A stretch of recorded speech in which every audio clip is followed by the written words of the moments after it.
1 1,000, 2 1,000, 3 1,000, 4 1,000, 5 1,000, 6 1,000, 7 1,000, 8 1,000, 9 1,000, 10 1,000.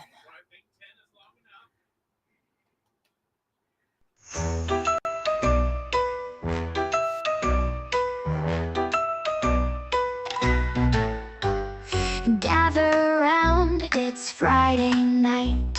Time for crafts and pure delight. Paper, scissors, let's get started. With vintage tape, we'll be wholehearted. Every honey deserves her day in the sun. With enamel dots, we're ready for fun. Layer in circles and punch stars too. In the Late Night Crafty Club, it's all for you.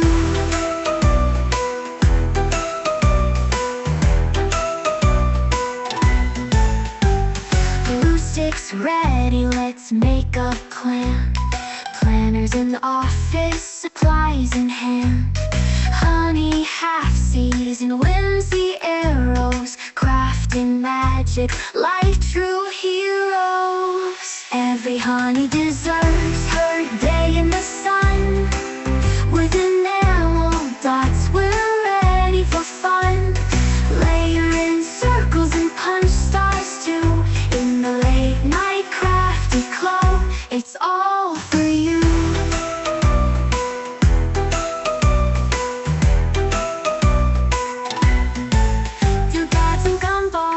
Let's create a scene. Join the club where we live our dreams. So grab your scissors and come along. Together we'll craft and sing our song. Every honey deserves her day in the sun. With enamel dots, we're ready for fun. Layer in circles and punch stars too. In the Late Night Crafty Club, it's all for you. It's all for you. Slip into jammies, grab something to sip. Stickers and golden scissors, let's take a crafty trip. The playbook's open with listers got a list. In this crafty paradise our dreams coexist. Every honey deserves her day in the sun. With enamel dots, we're ready for fun. Layer in circles and punch stars too. In the Late Night Crafty Club, it's all for you. It's all for you. Cards and pockets display our creativity. 32-pound paper, so smooth and buttery. Scrapture cards help your ideas flow. What will you make during the Late Night Crafty Show? Hearts and pockets display our creativity. 32-pound paper, so smooth and buttery. Scrapture cards help your ideas flow. What will you make during the Late Night Crafty Show? It's all for you. It's all for you.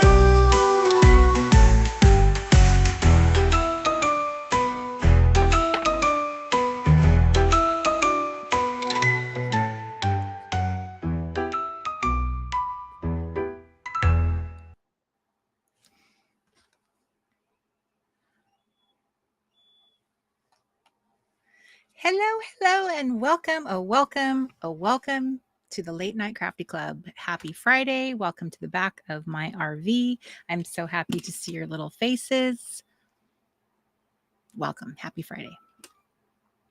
I am guessing that it was time to end to say hi because I don't have a speaker.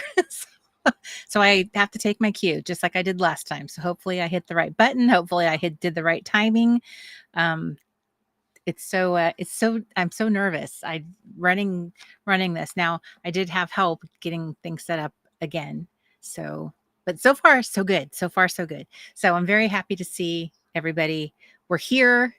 We made it. We made it to Friday. We made it to another Late Night Crafty Club. So, um, so what's new with you? What's new with you? Uh, I I feel very unprepared for today. For today, for today, because all I do is eat, sleep, and breathe. Camp reset.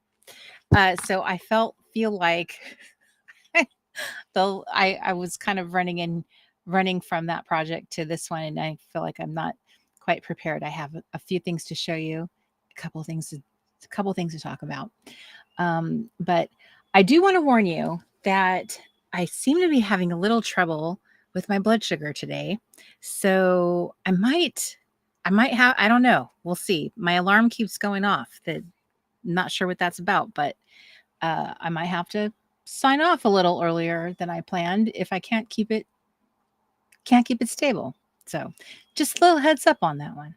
So the our first group I say in the chat room with us this evening is our Aussie sisters down under, which I'm so thrilled to hear are all assembled together. Like, how fun is that? So we have Deb, Chris, Justine, and Michelle.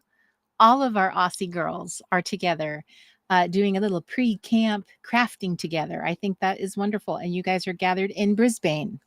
So, how fun. I'm so happy to hear that. I don't, maybe it's been a while since you girls have done that together, but I'm so happy for you that you have joined forces in your little crafty cave to join and craft and partake. That's lovely. I hope you get to do that during the camp season. Hello, Miss Bethany. Hello, Miss Anna. Hello, Sherry. Hello, Susan. Hi, Robin. Hi, Melanie. Hello, Arlen. Hello, Linda. Hi, Miss Andy. Hello, Michelle. Hello, Darlene. Hello, Darlene. Hello, my cousin, my sweet cousin Carrie. Hello, Miss Denise. Hello, Marie. Hello, Miss Leslie. Hello, Ray. Hi, Sherry. Hello, Miss Melissa. Hi, Bren. Hi, Annie. Can you refresh my memory? I'm going to write, I have this sitting in my hand because I'm going to write it down. You have your secret YouTube name, DG Man 76. Can I get your realsy name? And I'll put it in here so that I will have it going forward. I know you've put it in there before and I have forgotten, which pains me because I try so hard to remember everybody's name. Hello, Miss Tina. Hi, Heather. Hi, Penny. Hi, Holly. Hi, Janice. Hi, Terry. Hi, Chati. Hello, Miss Betty Joe. Hello, Brandy. Hello, Patricia. I need to get that romper room, that little romper room thing, that frame, that little mirror that she had. Did she call it a mirror? What did she call that? She had a name for it? And she'd look through it and I see Bobby and I see Rebecca and I see Susie. And you know, when you watch that, deep down, you were really hoping she'd say your name, even though there was no reason for her to do it. But you wish that she did. At least I did. I know I'm not alone. I wasn't the only weirdo kid. I know we all secretly wanted her to say our name. Come on now. Come on now. Fess up. Anyway, hello, Miss Michelle. Hi, Misty. Hello, Rhonda. Let's see. Hi, Miss Victoria across the pond. Hello to you, Victoria. I have you on my mind, you and Claire, because I have started rewatching Call the Midwife. My mom and I started watching that during COVID, and I think we stopped at the very beginning of season 4. Once the character Jenny left, I don't know. For us, it kind of like, I don't remember all of our reasoning, but we kind of like fell off the whole wagon. But I was shocked to go back, and it's like up to 13 seasons on Netflix. And and then I looked it up, and they've just committed to 16 season. It's 16th season. So what it is it's a very interesting show. It has very, very, very charming moments, but there's so many fun little colloquialisms. You have to say that word really fast, like get a running start. Don't let it slow you down. Just say it really fast. It's like Worcestershire sauce. You just say it as fast as you can. Um, it has so many little Briticisms in it. And my favorite is tickety boo, which I heard somebody use tickety boo recently. So it must not have gone completely away. Um, anyway, I just thought of you two because you're my still faithful British girls who show up. And so I just thought that was quite lovely. Let me see. Who have I? Where did I stop? Okay, there's Miss Shelley K. Hello, Shelley. Hello, Shelley. Another Shelley. I haven't seen your little face here on the late night for a while. So hello, hello. Hello, Miss Lauren. Hello, Diana.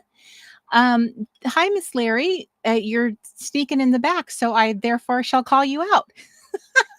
Shine a light on you. Hi, Jennifer. And Jennifer, back to back Jennifers. Jennifer Tonak, it's been a while since I've seen your face. So happy to see you. Hello, Miss Claire. I hope you heard everything I just said to Victoria because it was about you too. Hello, Miss Bonnie and Georgia. All right. You're going in my little book. It's not the naughty girl book. It's the I want to remember this book. DG Mans 76. I assume that 76 refers to the great year in which you were born. Okay, my fellow Gen Xer. Okay, hi, Miss Chris Johnston. There you go. Shelley says, I wanted her to call my name so bad. Thank you for admitting it. Thank you. Hi, Annabelle. Good to see you. Melissa said, oh my gosh, me and my mom watched all of the seasons when she visited me last fall. I'm so glad that you said that, Melissa. It's every now and then I get teary eyed. It is just it's such a little roller coaster of a show because it's like has little happy moments, then has little sad moments. It's just such a little, I don't know. It's such a lovely picture of life. And then it also has a lot of, I don't know, it goes over because it's set in when it starts off, it's set in the 50s. So you're seeing, a different era of life for women, in their, in an impoverished area of England. So it's very interesting, when you think about all of the strides that we've made with medicine and how women, all the things that they had to go through to bring life into this world. So it's very interesting show. I kind of like the aspect of that show in that sometimes it's like a little medical mystery what's going on, like what is causing this issue for somebody, which, there's like other medical shows like that, dramas on TV. But I love how it does that, which it happens a lot because obviously if it's set in the 50s, there was a lot of medical mysteries. You see like some epidemics break out, that was for that time, like polio. So if you have not ever tried it and you have Netflix, Call the Midwife it's a charming show. Let's see. Hello, Melanie McFarlane. Good to see you. Hello, Patty P. Good to see you. Hello, Miss Cindy in Iowa. Happy to see you. Yes, Miss Annie, Mark is actually here. He actually came home early today for a change. That is shocking. Hello, Miss Deb. Happy to see you. Hello, Miss Diana. Diana, you are another that I have not seen on the live for a while, so it's happy to see your face. Hello, Miss Stephanie Sawmiller. Happy to see you. Hi, Mary Maples. Oh, okay. I got you. All right, then you definitely weren't born that year if you graduated high school and the year you were married. It was a big year. There was a lot happening for you. All right, Miss Georgia. I can see why you picked that. Hi, Justine. Good to see you too. Hi, Sandra. Sandra, you're in East Tennessee, just like our friend Terry. Terry, I think you're in East Tennessee as well. Am I right? I'm pretty sure you said East Tennessee. And our sweet friend Bethany is Middle Tennessee. sometimes I can remember where you girls are located. I need a map. I have a map somewhere in my storage. There's this lovely map I have, and I'd love to pin you guys all on there. That'd be so cool. Michelle says, I love it. I still have several seasons to watch. I know I was kind of thinking about how I shouldn't watch it too fast, because I sometimes find myself like there's not a ton of good stuff. So sometimes when you find something you like, you're like, maybe I should just like stretch this out as long as I can. Don't get too excited and watch all the things because it'll be gone before you know it. Well, thank you, Shati. I love them too. Deb says we're having an Aussie girl catch up here soon. That's wonderful. I'm glad to hear that. Diana says she's in East Tennessee too. Am I hallucinating? I think I did I did an East Tennessee workshop. Did anybody come to my East Tennessee workshop? It was in, like, I did do one, didn't I? It was in Knoxville, and it was at a really cute shop, and they had the little workshop was above it, and it was like in a little, I don't know, maybe I'm hallucinating this part, but I don't know, inside it was really charming. I don't know why my memory is trying to tell me that it felt like you were in a house, like a almost like a Victorian house. Now I could be making that part up, but I know that I was upstairs and they had a shop downstairs, and the owner and her manager were lovely, lovely people. So I did go there. So yes, Terry says yes, Tennessee for me. Bryn says she's in Middle Tennessee. Yeah, so when we went to Pigeon Forge 2 years in a row. And when we were staying there, which we stayed out there for a couple months, a few months, somewhere in there, I kind of tried to make a couple, like you try to make a big, like what am I trying to say? Try to like do a couple things while I was there to try and make it, justified while I was out there. So I taught a couple of my workshops out there, and Tracy and I taught a workshop together. Wow, I feel like I'm like having to reach back into the tunnel of time and bring another one out. We taught at her friend's shop. Her friend had a really, really nice little space, and she's like a Young Living Oils. So it's either Young Living or it's the competitor. And I feel so bad that I can't remember which one. But she's that kind of business, and she's got like a dedicated space, and it was very lovely. Anyway, Tracy and I taught there, and like Tracy's so funny. She even made dinner for everybody, which I have never done that before. But Tracy, we made chili. We made a chili dinner for our workshop guests. So that was another workshop I taught in that Tennessee region. Pretty sure that's all. I think that's all I did. I don't know. Annie, yes, I'm going to say yes. That does sound familiar. Scrapping in the City, and it was in a house. Annie, I think you nailed it. By George, I think she's got it. I think that is correct. You win. That sounds correct. I'm pretty sure it felt like I was in a house when I was there, so maybe I wasn't making that part up.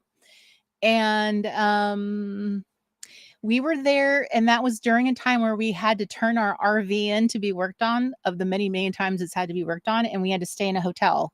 So I remember we were staying in a hotel during that season. But yes. Okay. I came to Knoxville, and I've totally regretted I didn't go. Oh, Diana, I didn't know it got sold out. Okay. My mother-in-law and my daughter's mother live in Knoxville. I was very, I actually really liked Knoxville. When we talked about Tennessee, I actually found myself liking that side of the state. As far as like wouldn't hate it to live on that side of the state, mostly because we loved Pigeon Forge so much, which I know is super touristy, probably not the best place to like live, but I loved Knoxville. I loved how the area was set up, and I don't know, I really loved that area. Mark and I really enjoyed that. So I think if I ever moved to Tennessee and some life that I have, it would probably be on that side. That's all I can say. Right, Annie? Yes, you win. Yes, Terry, the podcast that I did was with Tracy. So Tracy and I had a podcast together, and it was called The First Love Club. So I don't remember how many episodes that we did. And I don't remember what year we did it in. I'm terrible. I should document my life, you know? Somebody should start scrapbooking around here. I should really keep a record of things, because Mark and I are just amazed at how much stuff we've done, but don't remember. I don't know. I'm a terrible, terrible scrapbooker girl. Am I a scrapbooker if you don't scrapbook? I don't know. Somehow I've managed to muscle in this world of, I don't know. I feel like I am I'm positioned like Camp Reset.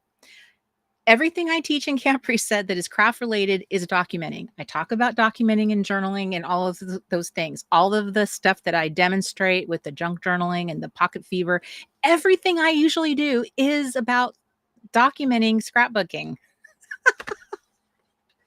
I'm a fraud. All right. But if I admit it, though, then you guys can't say anything. Can't call me fake because I admit it.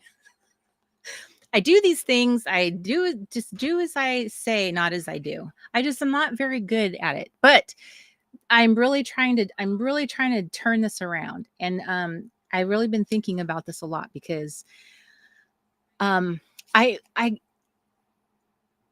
was trying to figure out why it is like I don't take time to photograph things. Like I was looking at my photo roll for like last year, and I took so few pictures. And I'm just going to say last year was one of the like really lame year. And for many reasons. And I realized like I don't want to waste. We don't have that many years. We don't get that many really in the big scheme of things. And I don't know how many more I'll get. And you know, I don't want to waste them anymore. And not that it like will be super important that I have documented things, but it's important to me. What if I forget stuff? Like, you know, we're not promised our perfect memories, you know, when we get older. We may not remember everything or remember anything. I mean, these are things I think about. So I just wanted to start taking more inventory of like the reason why maybe you don't take pictures or do stuff like that is because you're not doing things to necessitate the photo taking. So in other words, I kind of have like a chicken and an egg thing going on. And maybe if I prompted myself, which is what I spend a lot of time like in the Camp Reset world, is that this whole camp experience, which I feel like has been this personal quest that I have been on. It has been a personal quest. I haven't even left my house or done anything, but I feel like I have been on a hero's journey, girls. I feel like I am changed. Can I just say that? Literally, camp is not started, but I already feel like I have been through a hero's journey. You know, if you've ever watched, what is that movie with the hobbitses? Everyone's probably yelling it out at their screen right now to me. The Ring, Lord of the Rings. Okay. This is probably one of the most epic examples of a hero's journey, you know, where the author sets up your character And and you have a hero's journey has a lot of different parts to it, but they're all pretty similar in their formulas. And that hero usually starts out in a certain way, and with certain vulnerabilities and certain deficits in their confidence in their character and where they are in life, and through a series of many different challenges and obstacles.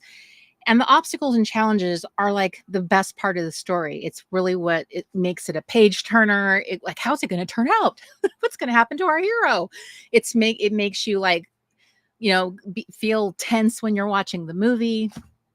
All of those challenges are what strengthens that character. It's what changes that character until they are so profoundly changed that they can almost feel like unrecognizable. And the interesting thing, and to this point, at the end of in Lord of the Rings, now mind you, I didn't read the book, so I will just say that right now. But in the movie, Frodo is so profoundly changed, he can't even return back to the Shire. Spoiler if anyone never saw it. He can't return. He can't go back to his hobbits, his friends. Now I don't know the full reason, meaning I'm sure it's super in depth. I'm sure there's a lot to it if you have to read the book and all that, but I'm just going to, on the very surface level, my takeaway, and just how I relate to this idea is that sometimes your experience with something, your challenges that you go through can be so profound and can change you in so many ways that you're just not the same person anymore. You're not. You could look like the same person, but you're profoundly changed. Maybe you see the world differently. Maybe you think differently about things. Maybe you just can be so different. And that can just be a hard thing to, reconcile. Sometimes it's hard to reconcile with like the way other people perceive you because they think they're still dealing with the old you. That can happen a lot, especially like in families or dynamics with like friends that you haven't seen in a long time. And just there's so many things in life that we go through. Some people go through like serious like health issues, like getting cancer and fighting that battle, or like losing a child, and all of the things that you go through, or going through a drug addiction and becoming victorious in that. But you can be so profoundly changed from that experience. And then, for some people, they look back and see all the wreckage that they've caused. So that changes, so many things for them and how they have to manage, all of that. So all that to say, sometimes the things that we work on, like for me, sometimes some of the things I set out to do, sometimes they can seem like they're just a little project. Like it's just a project. It's just a little thing. But some of the things I do are just, they're not like that for me. They're not. And this has been one of those things, which is why this has been the hardest launch ever. This year will be 11 years of doing the Reset Girl. And I feel like I've had to reset so profoundly, so many different times. And so this one has been so challenging, so many different things. I mean, so many challenges. I've had orcs to deal with more times than I can count. I've been abandoned on the trail.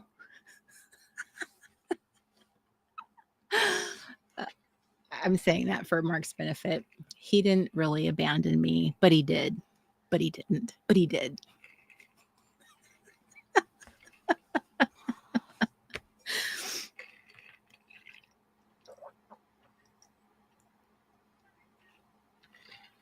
So,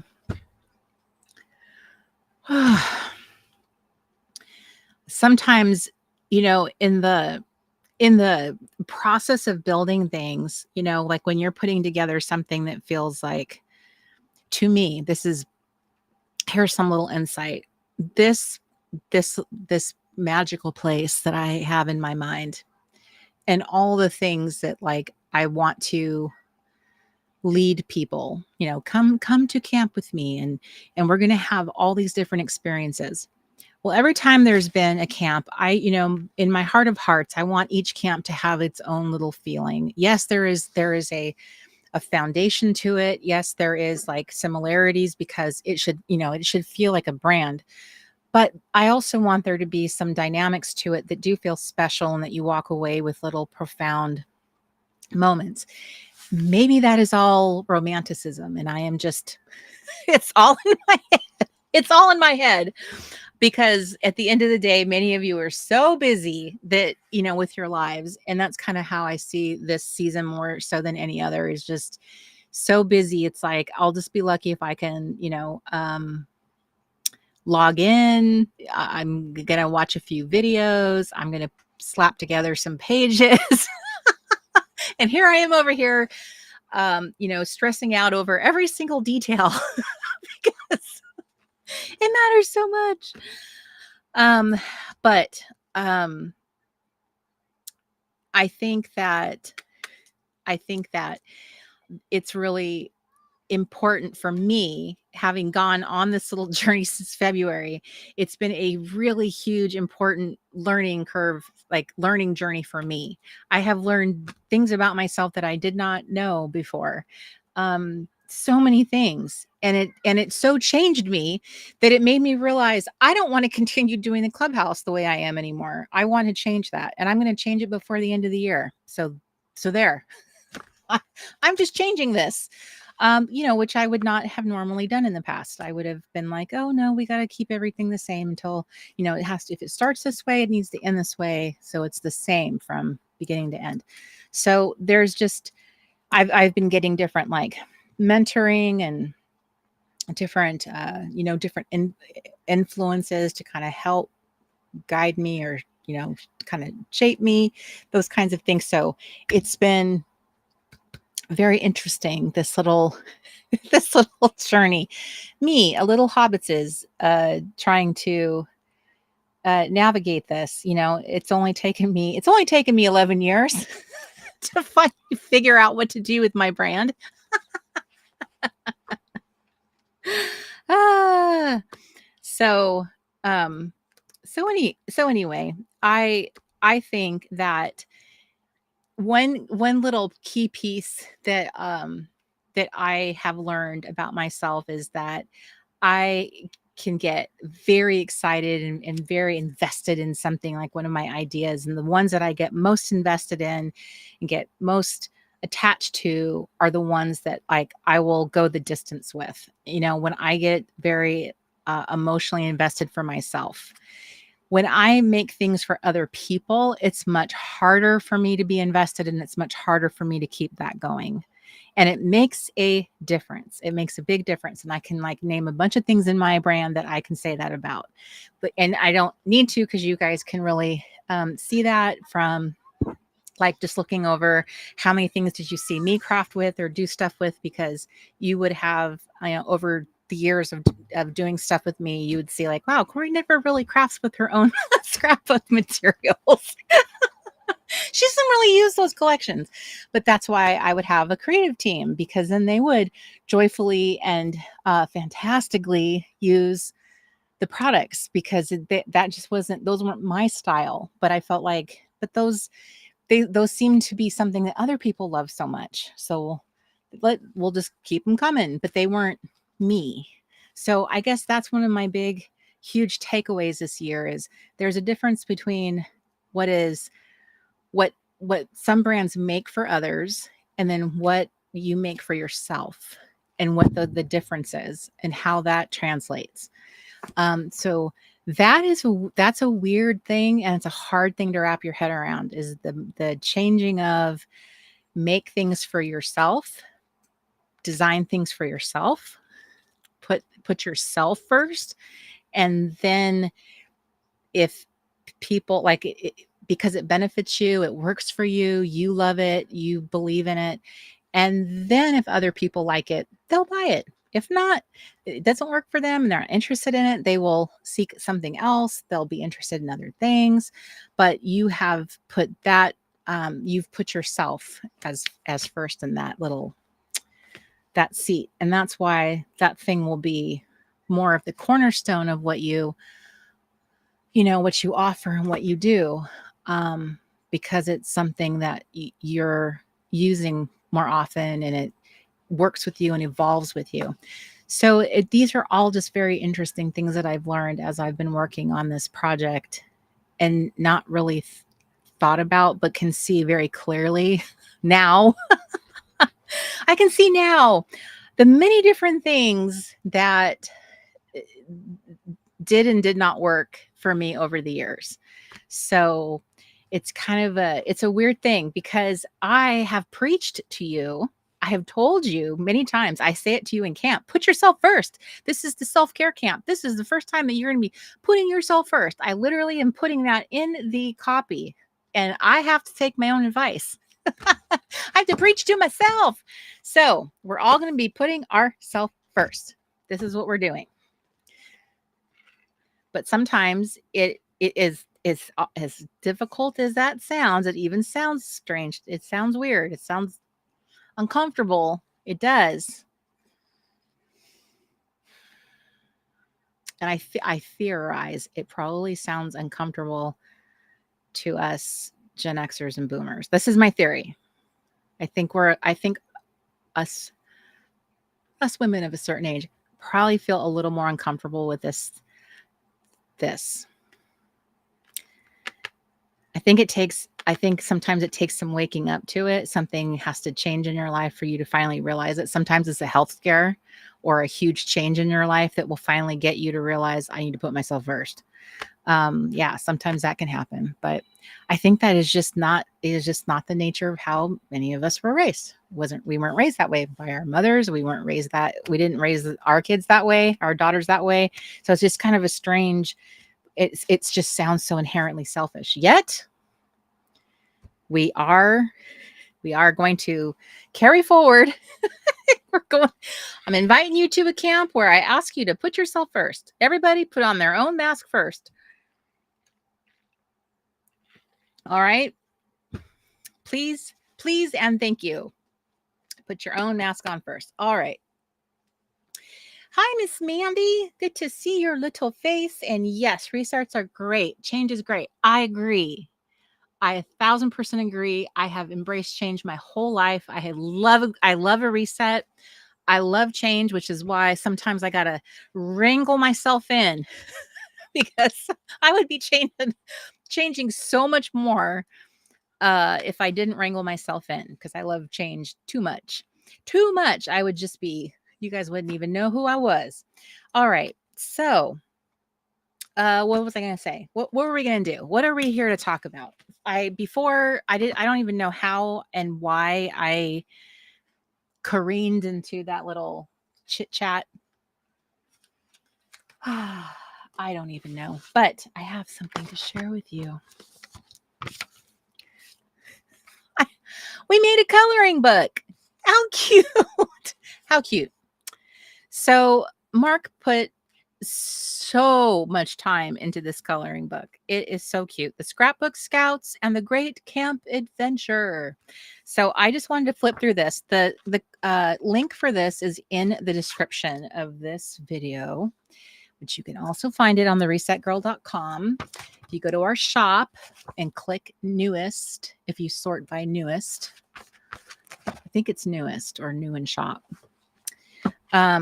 I am definitely going to be doing, as soon as I'm past camp, doing a little reworking of, I can't wait. Finally going to have a website, a proper website, not a shop, a website with a little shop. So I will be ditching this shop that we currently have. Can't wait to do that. So Mr. Mark, we brainstormed lots of little ideas to have our little Scrapbook Scouts do things at camp, and he just did such a great job. He knocked it out of the park. So we have a little team of scouts. There's Daisy, Ellie, Katie, and Jenny. So our main scout is Daisy. She's our head scout. And there's Miss Ellie. The back of the pages are blank on purpose. This kind of follows the trend on Amazon because that way you can use your alcohol markers, which definitely bleed through. And I do recommend 32-pound paper for these pages. Here's Katie. And here's Miss Jenny.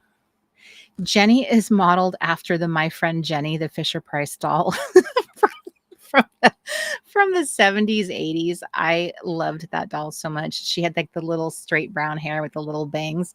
So that's how I wanted her to look. Well, when Mark generated a doll, a scout that looked like that, that's why she got the name Jenny. My Friend Jenny and My Friend Mandy, those were the two dolls that I loved. I bought myself a My Friend Mandy because I wanted her so badly as a kid. So here they are doing a little canoeing. And here they are crafting, doing some scrapping. Lots of scrapping at this camp. They're doing a little one-legged race. And there we have Camp Reset. Some more crafting. There's our little camp dog. He kind of reminds me of Milo.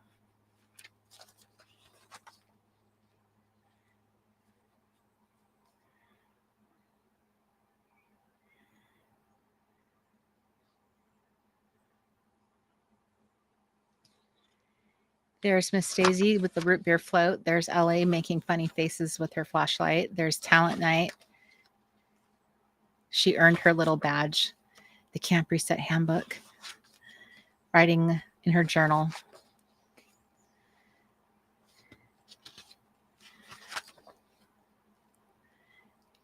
Going for a hike. Doing some fishing. Doing some more crafting because we're all about crafting here. Going for a little walk. Jenny's got her roll. More crafting. It's a craft camp. There's our lunch lady. One of the badges at camp is called the lunch lady. The scrapbook station. The sing along. Sing, sing, sing. Got little marshmallows toasting. And marshmallows by the river. Campsite number 9. Tree planting day. So that is our little coloring book. So we are not doing a activity pages this month. We're doing the coloring book instead, and it's kind of a robust book. It's bigger than our normal activity pages. And then here is our Cozy Craftivity Journal for August. So our theme is creative care. So I pulled out the 2 adorable little peg dolls. I think this is from the camp we did in 2022. I think that's where they come from. So creative care is this month's theme in the clubhouse. And so we have our creative care roadmap, which gives you some really simple ways to jump in and do something if you do nothing else or have time for nothing else. These are some 5 steps that you can do to do something nice for yourself. So you can track your tiny wins, something that like little things you're doing for yourself. Jot down one small thing you did for you. So capture the good stuff. Would you make a snack for your child or grandkid? Set out a cozy blanket for your hubby or guest. Do that same thing for yourself. So use the nice glasses, buy yourself some fresh flowers, all those little niceties, those little touches. Those are nice little things you can do for you. Writing yourself a permission slip. I actually made a permission slip for campers in Camp Reset. Here's the monthly essentials. This is another little 3 ideas of how you can show yourself creative care. So this page right here is really nice for like doing really quick, easy wins if you don't have time to do anything else in your journal. This journal is actually part of the Explorers level of membership. So you get this included and you can purchase it separately in our shop for $10. But this page right here and here I designed those if for you are really short on time and you feel like you're just not getting a lot out of your month and you can't go through all the journaling and all the other fun things. Those pages are for the quick activities. So here's your Gentle Goals dashboard, your August habit tracking. So if you want to be more comprehensive with your self-care. Here's self-care bingo. These are activities that you can do and award yourself a point system. I guess it's not technically bingo, but it's like it's a little award system for doing different activities. Here's your self-care journal. And here is the journaling corner. There are little journaling questions, little prompts, 30 days of tiny wins. So every time you did something for yourself, you can record in here, like you took your meds on time, you rested instead of cleaned, you said no without guilt. These are all little things you can record each day as one little thing that you did kind for yourself. Here's your word for the year goals. So here were your goals for the month, then here's how you did. So I'm still helping you to stay consistent with using your word for the year, because a lot of people kind of fall off that track pretty early on in the year. And I wanted to make sure that was included in throughout the entire year. I love this. I love this quote. This month, instead of a mood board, I kind of came up with this My Care menu. So here were some suggestions of making up an idea of your own little care menu. What were ideas that like thrill your little heart, of things that you could do that are nice for yourself, that would like make you feel really good about yourself? So you could come up with your own little ideas. If you have like let's say you have the house for yourself tonight, maybe the hubby took the kids out, or you just have the evening to yourself. Maybe you could check your care menu. What did I plan for myself this month? What did I say I would do? So this could be something you fill out now while you're thinking, like, pie in the sky. What are all the wonderful things I would do if I had some little 5-minute pockets of time, 10-minute, an hour, an evening? You could fill out my list. And I started you off with some ideas up here. Here's your August idea bank. Here's seasonal activities, materials you could explore in your crafting this month. Here's a creative care checklist. So actually, some solid suggestions of things you could do. Here's ways to connect in the clubhouse. These are just 3 posts I created to share your health goals, August fun, and creative care. So this is a fun little page, and this is one of my favorite pages. And then this is the actual challenge. This is the creative care challenge and the photo challenge. This is what members get, the member level, which is the $5 level. So here's your creative care photo challenge, which is, you guys remember the photo challenges. They're really fun. And here's like a little journaling challenge. And then we have the monthly memory keeper. So here's all your favorites. These are very specific prompts to record what your favorites were in these categories. Here's what you were currently doing. And then here's your August monthly wrap up. So you could put pictures in here, notes to yourself, journaling, stickers, making a little collage, and wrapping it all up. What was your August like? So here's your fun little self-care, which filling it out is an act of self-care, because journaling is such a great exercise. It's something that I want to get better and better. So the whole point of all of the activities in here is to get you involved in some aspect of self-care, whether it's journaling, whether it's, thinking about the things you're doing for yourself. So all these activities are basically grown-up girl activities, like fun little activities you're doing. And then I'm giving you a kind of like way to track them, to think about them, to record them. So get you thinking about the ways that you're not taking care of yourself in the way that you want to change. So Kim asked me about the coloring book. This is 32-pound paper is what I would suggest for that. So those are the 2 things I'm offering in my shop, which is theresetgirl.com. The Cozy Craftivity Journal is the new August, and then the coloring book is in there. And they're both found under new, and I think both of them are found under journals. So very excited to finally launch that little coloring book. I have been sitting on it for quite a while, but we were waiting for camp to launch. So speaking of camp, I did send out had sent out a newsletter saying, mark your calendars. August 1st is when we're going to have the whole retreat. Well, clearly, I'm doing this right now and not doing the retreat. The new updated date, I'm going to be sending out the sales page with all the information. hopefully by the end of this weekend. I have been working on it. I will be hosting the Camp Reset Retreat August 15th through the 17th. So the retreat itself is live the 15th through the 17th. That's when all my live workshops will be going. However, all of them are available as replays, and you have until September 21st to watch everything, including the 10 plus pre-recorded videos that are also included. I think Kelly said she made like 14 pre-recorded videos for camp. So there's those as well that are also workshops, some of which are badge related. So there's badge challenges that are not tied to a workshop. Some of them are. So there's 9 total badge challenges. There's workshops. There's pre-recorded videos. There's sharing all of your progress you're doing in your camp projects, all that fun stuff. And so it will kick off 2 weeks from now. And then you will have until September 21st, which is the last day of summer, to complete everything. And then the platform will close down. So that is the official plan. I am not moving that date again. It is what it is. Whatever's there when camp opens, that's what's there. That's what's finished.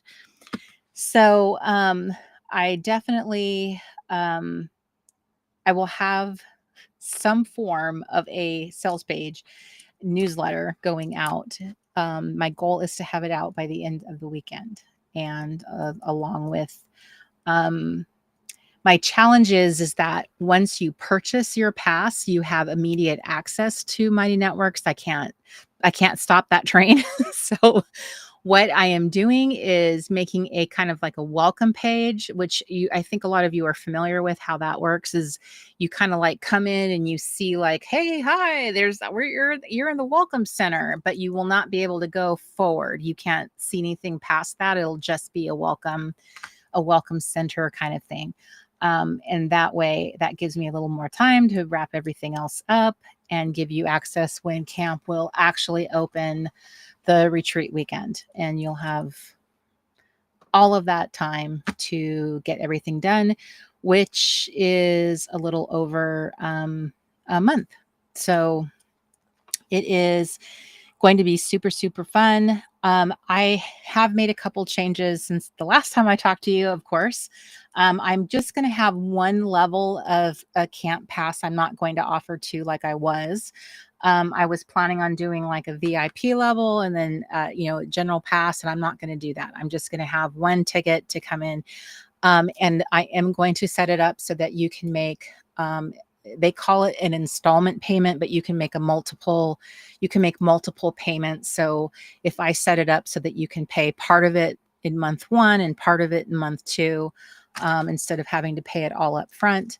But I will be sending all of those details in this weekend. So if you make sure that you are on my mailing list so that I can send that to you, and you can sign up for my newsletter by going to, I'm trying to remember the name of that, TRG. I have it on a sticky note right here, trg.cafe/links.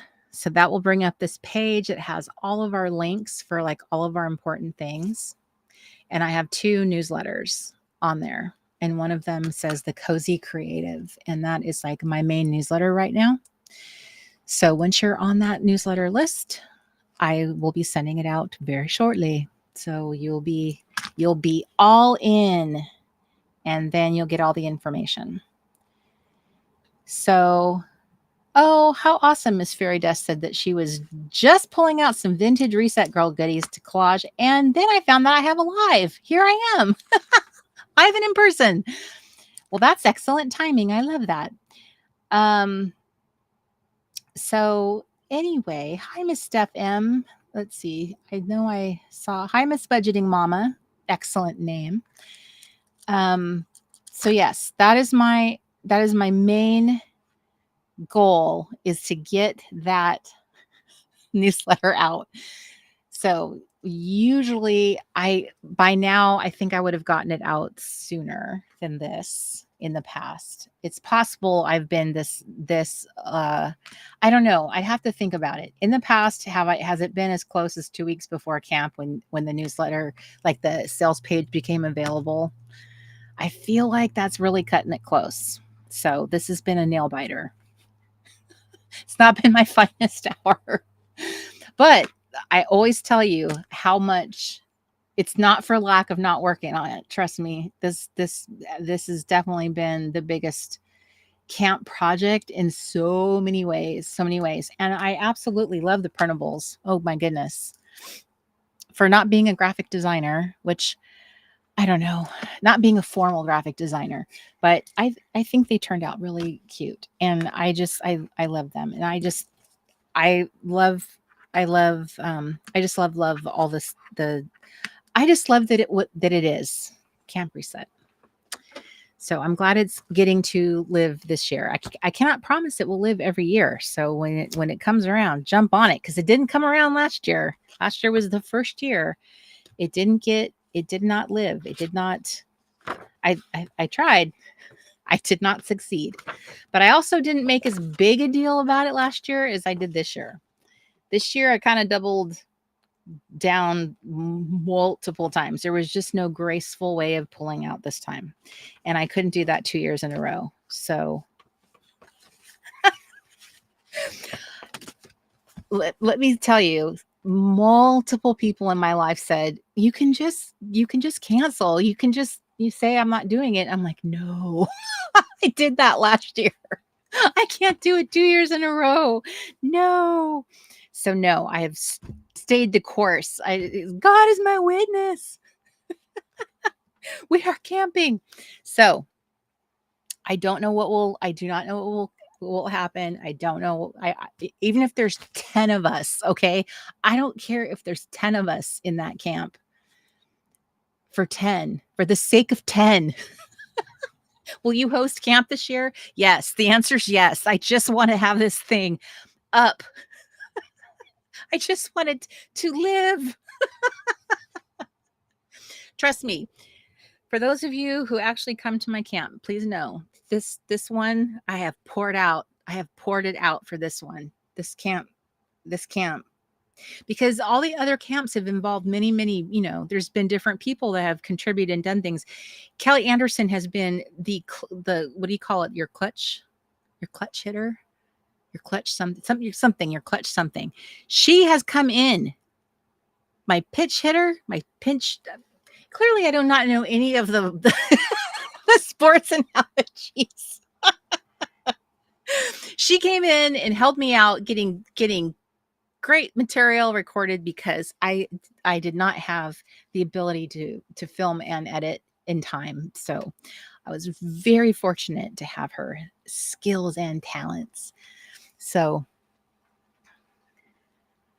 my mother-in-law just drove past in her little vehicle, one of those little it's not a golf cart, but it's kind of like a golf cart. There's their property is like, all of the trees are just bursting with fruit. Everything is like crazy with fruit right now. There's like peach trees, all these trees that I've now watched them go through their life cycles. They're all like burdened with peaches and pears and plums and apples. I have never been on a property with so much fruit before. It's crazy. It's like there's fruit laying all over the ground, because it was kind of it's been a dry summer, dry winter. They didn't get a lot of water here. So I guess this is what trees do. They're kind of like, I gotta drop some of you losers. And there's blueberries and blackberries. Me and Mark have been out picking blackberries many nights this week. Because we're both little blackberry fiends. We love peaches and blackberries. This is like our two favorite things. And it has been so fun picking blackberries.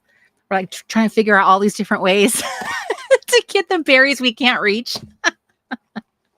Anyway, sorry. I was just very distracted watching, because she's out there driving her little vehicle around. Oh, okay. So, okay. Blah, blah, blah. So, hi, Miss Deb. Um, I write Annie. She's like, I love how you're whispering, like she might hear you. She could. Hi, Gail. I'm happy you're here too. And also, Mandy, congratulations. I saw your comment when I was in the middle of my story, so I had to circle back. Congratulations on your baby. That's so exciting. I'm so happy for you. That's very exciting. Super happy. That's wonderful. I'm glad that you were here tonight to give us a update on what an exciting gift that is in your life. You're going to be such a good mommy. You've been practicing with all these other little kids. So you have been auditioning for that role. So all right. I need to live in their fruit basket. I love all those fruits. Yeah, it's really fun. It kind of makes me feel like I feel a little bit like Rebecca on Sunnybrook Farm. I feel like a character in a little storybook, going out there and picking little fruits. It's so fun. I'm serious, you guys. You guys have been with me long enough to know some of the wretched places that we have stayed that are not attractive, not beautiful, and they were not like this. So this is like magical to be on a property as lovely as this. It's very abundant. It's green and abundant here. And Washington has just been glorious. The weather has been so nice here, even for like summer. Um, it's been a very mild summer here, uh, compared to the hellscape that we lived in last summer. I never want to repeat that last summer. I never want to live through what we lived through last summer. So this has been such a huge change, and we pinch ourselves all the time how happy we are to be in this nice Washington weather. So right, yes, Mandy, it is a little cottagecore around here. I even have a little sun hat. When I put my little sundress on and my little sun hat, yes, I feel like I should like breeze my little dress out, get my little. I actually got myself my father-in-law. He loves hitting up those yard sales. He brought us another tripod because I asked Mark to set me up with a tripod because one of the challenges in the camp reset is called the Cardioettes challenge, the Cardioettes club. So, being a little cardio girl. And I have my rebounder out here out in the yard now so I can bounce. And so I wanted to film myself doing some of the activities throughout the month so I could post them and be encouraging. So it was kind of funny when I was explaining to him about how I'm going to film myself bouncing on my trampoline. He's 80. He doesn't really he didn't really seem like he got that one. He's like, yeah, I don't know. I felt a little bit like I've been asking Mark, can you please go explain to your dad so that doesn't sound weird? Can you go please mitigate that? Um, maybe I shouldn't tell him. Maybe I should just keep it on the download, the things that I do over here.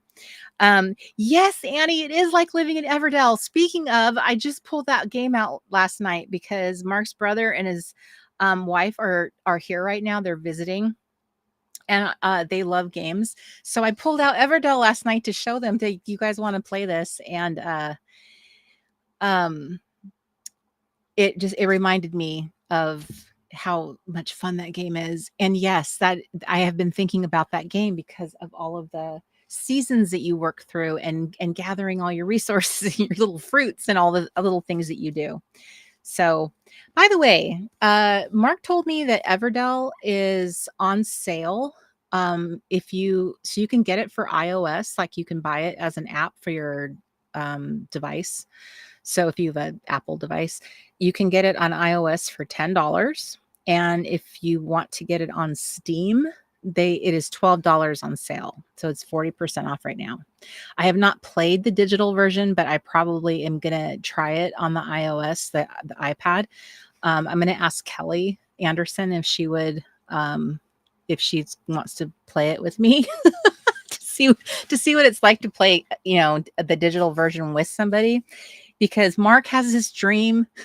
He has a dream that he thinks would be so fun for like me to play somebody and like let other people watch us because he thinks this would be fun. So I don't know. I just one day I want to make that dream come true for him. I don't know if anyone would think that's fun watching us play the digital version of Everdell, but I don't know. We'll see. Um, so we'll have to figure that out. Um,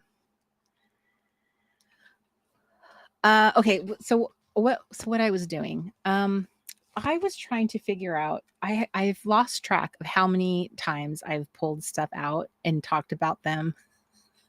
I've lost track of like the things I've covered for in the Late Night Crafty Club. So the next time that we assemble for the Late Night Crafty Club will be the Friday. So the next time will be the Friday of kickoff of camp. So next Friday is no live, and then the Friday after that, the 15th, is our kickoff night.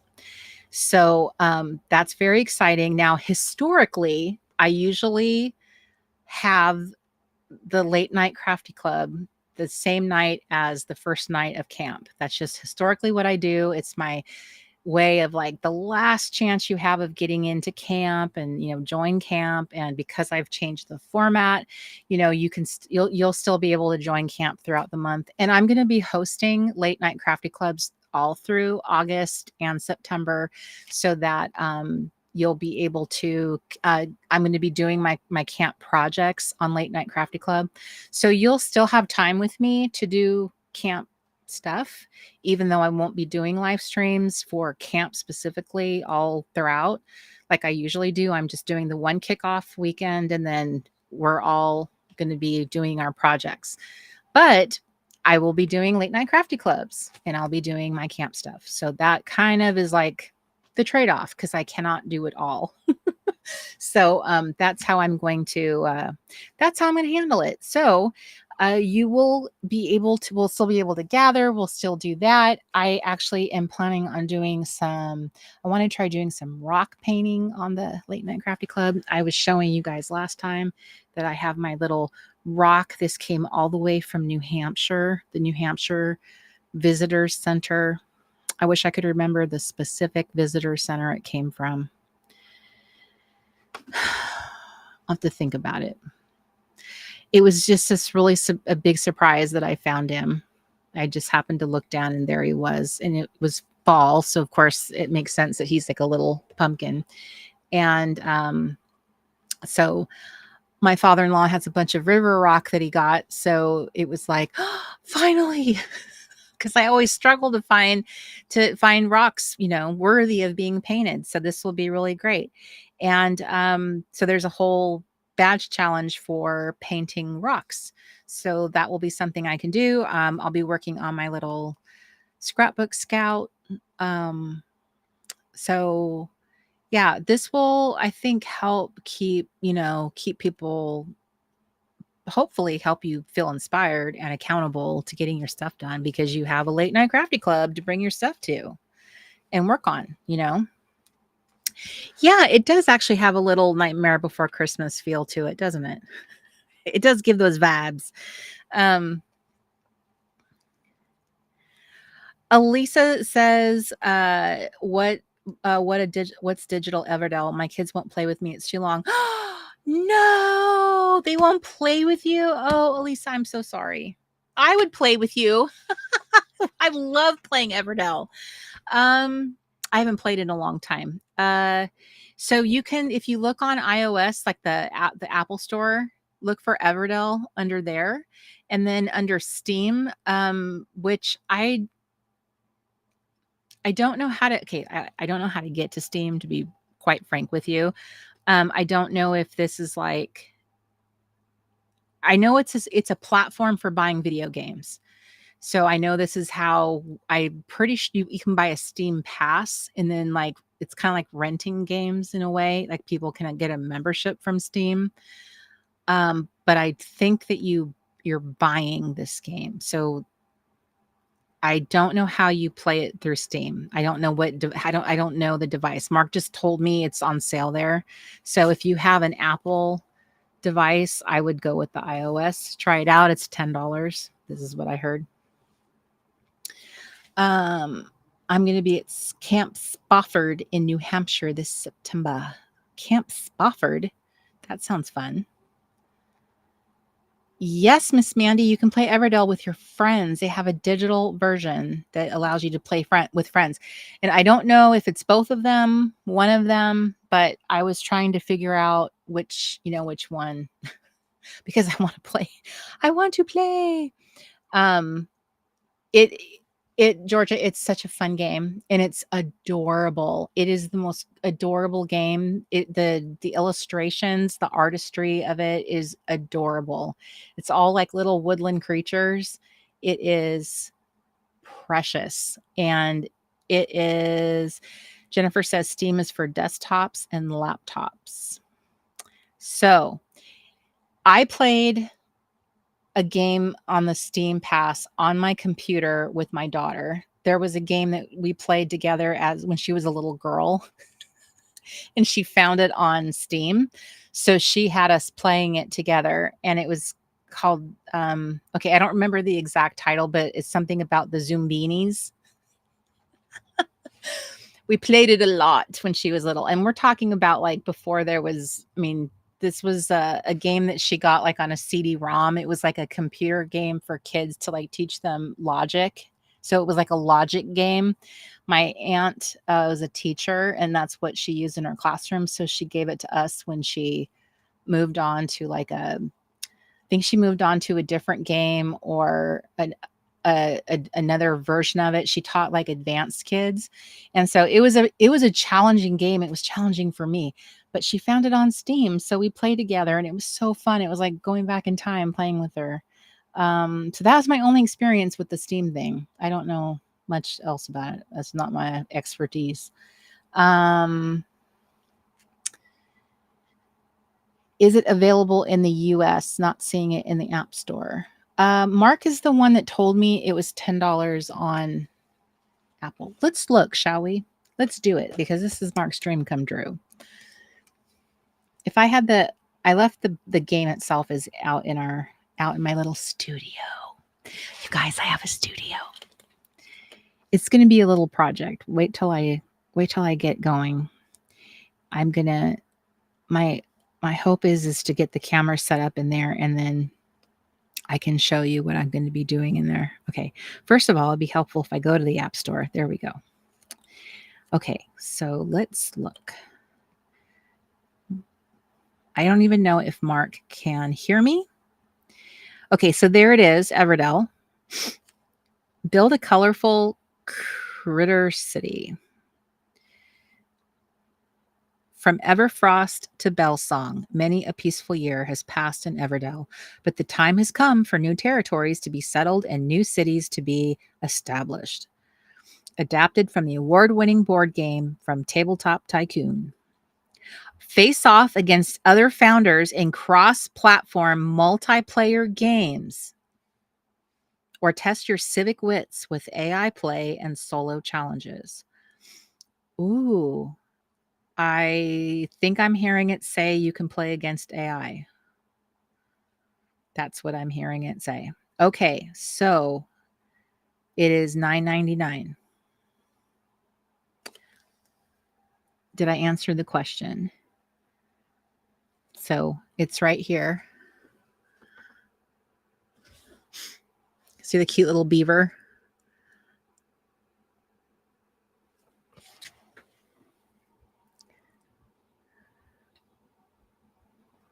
It looks, and it even looks just like the little board game too, the way that they're showing the.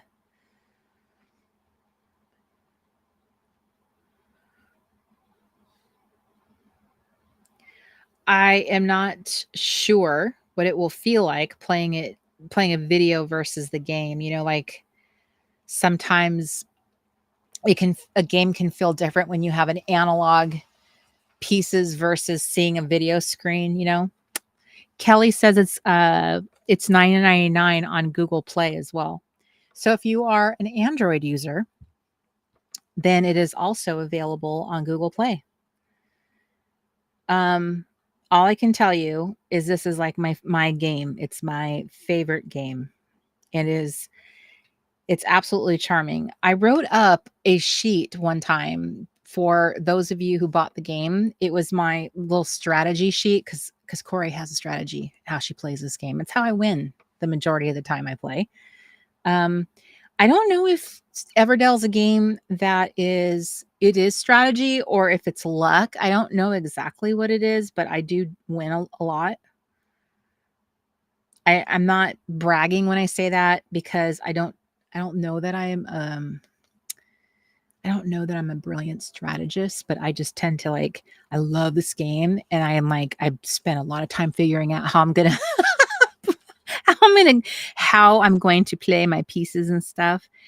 And all you're doing is you're just building a cute little community and for your little woodland creatures, and you're collecting resources. So you're collecting little um, wood and berries and dried sap. They have a cuter name for it, and stones. So you're collecting these things in order to build onto your little town, your little community. So you can build, you have building projects going on. And as you're having building projects, you can put little people and have little people in them. Um, and you're doing this with little cards, and the cards are just so adorable. Whoever the artist is, it's magical. It is the coziest little game, the coziest little game. So this one says, welcome to Everdell. This one is $7.99. Family friendly board gaming.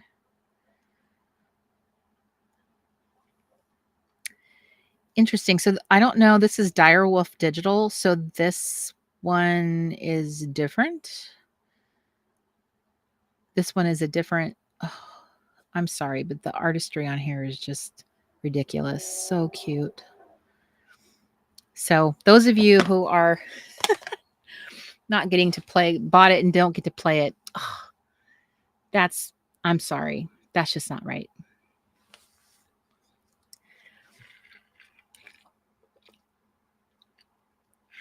Hi, Holly. So the board game on Amazon is now up to $75. Wow. I definitely didn't pay 75. But I will say this. I'm not going to lie. If I knew now how much I love it. Okay, let's say I didn't own it and how much I love that game and I didn't own it, but I'd been playing with my friend. Would I pay $75 for it? I probably would. I probably would. I'm not saying you should. I'm not telling you to do that. I'm just saying that's how much I love this game. It's just a shame that I don't get to play it very often. Just saying. Ray says that Welcome to Everdell seems to be geared for children. I would love there to be an Everdell group in the clubhouse. Just saying. There's a Wordle group in the clubhouse. There's a game group. We have the clubhouse has different little, interests. I wanted to make sure there was some balance of different little activities. So it's not all just crafting. And so one of the things that people really enjoy, and I think this kind of was probably Mark kind of started this, was through discussion. Starting it, he talked about it, and other people were like, "Oh, I like to play Wordle." So we have a Wordle group in there, and there's another game along with Wordle that people like to play. So they post their results every day of how they did on their Wordle game. Yeah, so there's a little game space in there. So it is pretty, and it's going to be fall. I'm giving a clubhouse makeover. So it'll be fall's coming. I'm going to be changing the clubhouse to having a seasonal format. So it won't be monthly anymore. It'll be seasonal. So the content will be seasonal.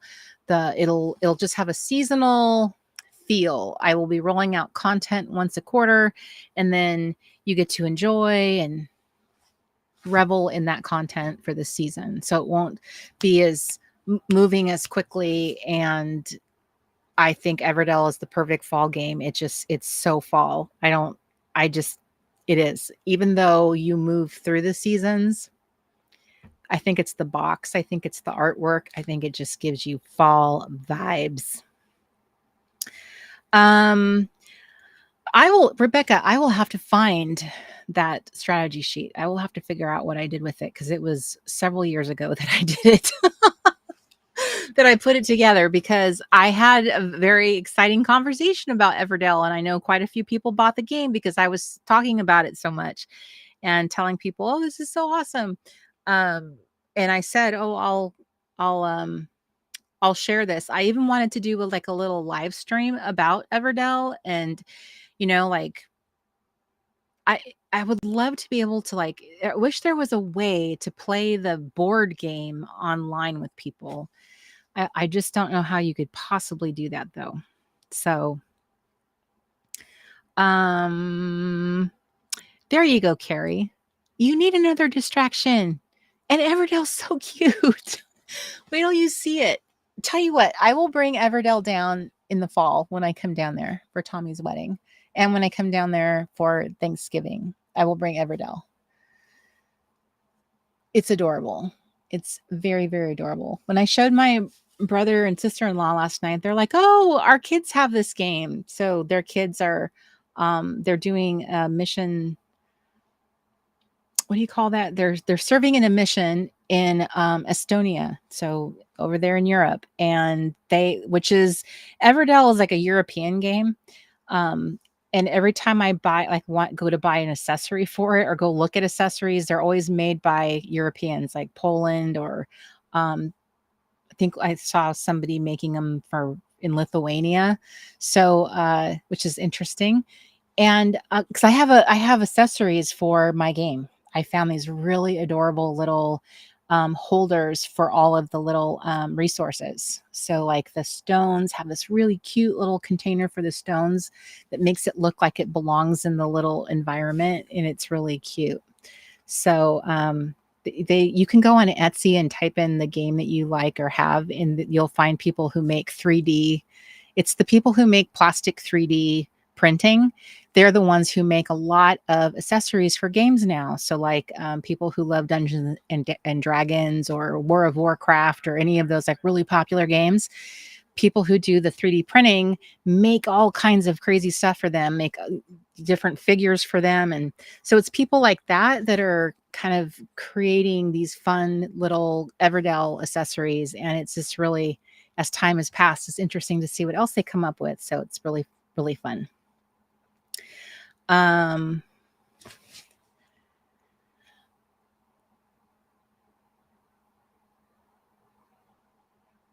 oh, the other one is Quizzle.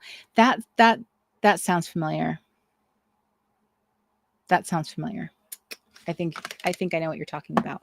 Okay, so one of the things that I said I was going to do was I wanted to. We may have already done this, so I apologize, but I I believe I brought this out in one of my late night crafty clubs, and I don't think it was the last one. I think it may have been the one before. And one of you sweet girls said, "Oh, that was really inspiring to look at that." And what I wanted to say, and I'm going to flip. Okay, I'll flip it in a second. What I wanted to say is sometimes when you go back and look at your work, like pulling out an album or looking at your junk journals or things from the past, sometimes it's really easy to become very disconnected from your stuff that you've done, and you can forget things you've crafted. This happens to me all the time. I will completely forget I've done something. And sometimes it's really nice to look at your stuff and refresh yourself. When I'm going into like doing some, not, I don't want to call what I'm doing teaching. Okay. I want to mitigate that word. It's not teaching. I think the better way to do it is like, I want to be more inspiring and kind of like guide you through a thought process on like storytelling or a thought process on talking about like going back in time to our 12-year-old selves and how would that look like, how do you know how to get started, in that kind of project. So I have about 3 workshops that are designed to kind of like help you like look at these different aspects of like building your little scrapbook scout, not from a technical perspective, but more of like how to approach like this fun project in more than just like, insert picture into pocket, put embellishments on, go. Sometimes we'll look at people's finished work, but it's a little challenging to figure out, well, how did they know to like take that picture, or how did they come up with these ideas, especially if you aren't really physically going to a camp. If you're not going somewhere and then taking a bunch of pictures, how do you tell a story? So I wanted to share, I have a whole workshop about that. How can you share storytelling and take photography and document self-care and these concepts that might feel a little nebulous, like how do I do that? How do I know what to do? Because some of you are not in the practice of doing self-care. So how am I going to document that and fill up a whole junk journal with like little pictures and all of these kinds of things? What if I don't want to take pictures of myself? That's fair. And I'm not here to tell you that you need to. I'm going to tell nobody that they have to take pictures of themselves. I have all kinds of tricks and ideas for how to avoid that and how to celebrate or embrace other ways of creating memory keeping, documenting, ways of telling a story without that. Because, first of all, not all of us want to take pictures of ourselves. And I'm not going to tell you that you need to. Or one thing I would say that would be nice if you're not going to do that is maybe taking pictures of your feet, like to show, like, here I'm standing, or take pictures of some aspect of you, like maybe holding something, maybe here and there, maybe just some little small aspect of like that you're part of the action. But one piece of the whole process is your handwriting, including that. Even if you hate your handwriting, a lot of us don't love our handwriting, but the handwriting can also make it feel so much more personal and real. And that's the piece that, believe it or not, some of your kids are really going to care about one day. That's the part that they're really, really going to care about. It's not any of your embellishments from Joann's or Hobby Lobby or any. They're not going to give a fig about your cute stickers. They're going to care about your handwriting and the cute little notes you made. So I just want to help you come up with those cute notes and come up with those little blurbs and those little ideas. And how do you put together like a little cohesive story?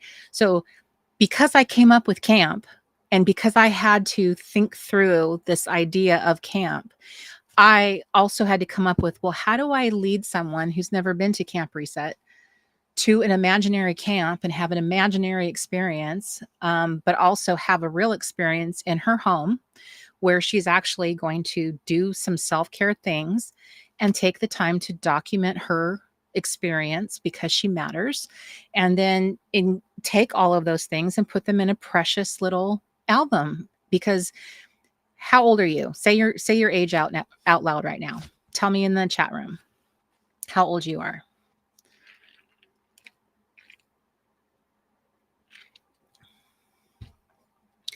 Everybody fess up. Hi, Julie. Larry. Oh, here's me holding a beer. Must be a Tuesday.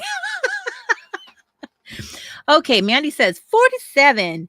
Andy, also 47. All right.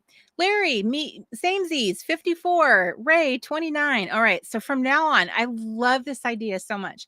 You are in your 47th chapter, your 54th chapter, your 29th chapter. Misty, your 58th chapter. Janice, your 69th chapter. Cindy, 67th chapter. This is a chapter of your life. This year is a chapter of your life. I love this concept so much. I'm so in love with it. I'm in my 54th chapter. This is chapter 54. I think there's something so special about looking at it that way instead of just saying like I'm 54 years old. you're in your 54th chapter. Kelly, you're in your 60th chapter. Anna, 42nd. Robin, 67. Rebecca, 53rd. You're in your 53rd chapter, chapter 53, however you want to position that. Georgia, you're chapter 66. Terry, chapter 68. Anna, chapter 42. Robin, chapter 67. Bethany, chapter 60. Holly's chapter 48. So picture that. That's what this little book is. It symbolizes this chapter for you, this whole chapter of all the things that happened to you in this year. If you want, it can go beyond just your little camp reset experience. It can start off with camp reset. Camp reset can be a catalyst for you. It can occupy part of your junk journal, or it could just be its own junk journal and you continue on that progress for that entire chapter of your life. And that's what I'm hoping to get out of this. This is really, like, just being honest with you, this is really what I hope is a catalyst for me to continue on with my chapter 54. What else am I going to document and start forcing myself to get out of the house and go do things that are worth taking a picture of here and there and just showing. I used to be so good at this. I looked through my photo roll from like a few years ago or pre-COVID. Like I was out and about. I was doing stuff. Like I look at my old my old camp reset books and like I have a lot of pictures of me doing things. And I'm like, what has happened to me that my life has gotten so small? And I want to change that. And the way you change that is you get out and go do things. It doesn't mean I have to go out and do amazing things. It could just be little things, just like little baby steps. It could be just going out here in the yard.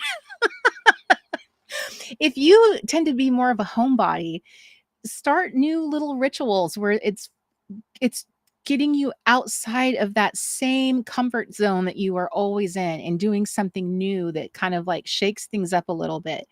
I know a lot of you have work outside the home, so you're forced to.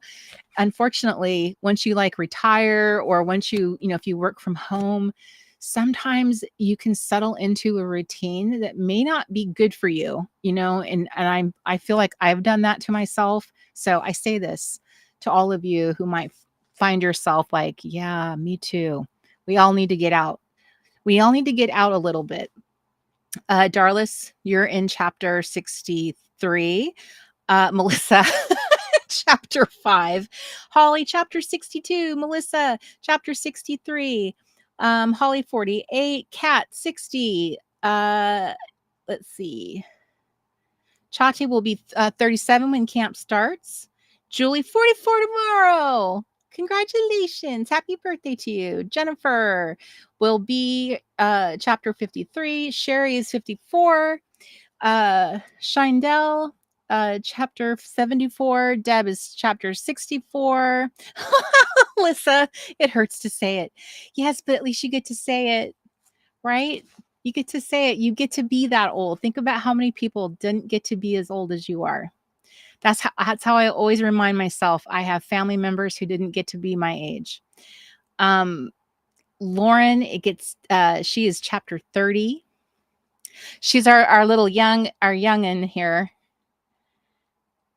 I love that, Lauren. I'm glad you're here. Brenda, she says, I made it tonight, right? Yay with Scooby-Doo. Tina, chapter 66. Heather, chapter 49. Rebecca, chapter 73. Leslie, chapter 39. Melissa, chapter 51. Denise, chapter 61. Lee is chapter 56. Larry is saying my 54th summer. Brenda, chapter 55. Kelly, it is true. I would not lie. Melissa, chapter 59. There you go. Chati says level 36. That's funny. That's a millennial thing, I think. Leslie says, I like season 39. We don't have Chris here tonight. I'm sure he would be throwing in. There you go. Lee says, I'm actually just 25 with 31 years of experience.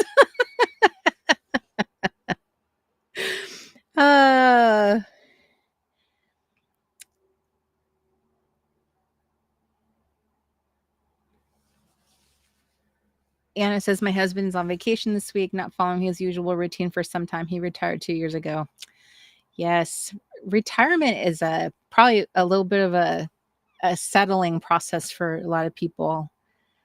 Um, and also, I read that sometimes people, they actually develop issues after they retire, like getting like, because they were so used to working that unless they get busy and like active and doing things, they can actually their health can become compromised because they're not as they're not doing stuff like they were before.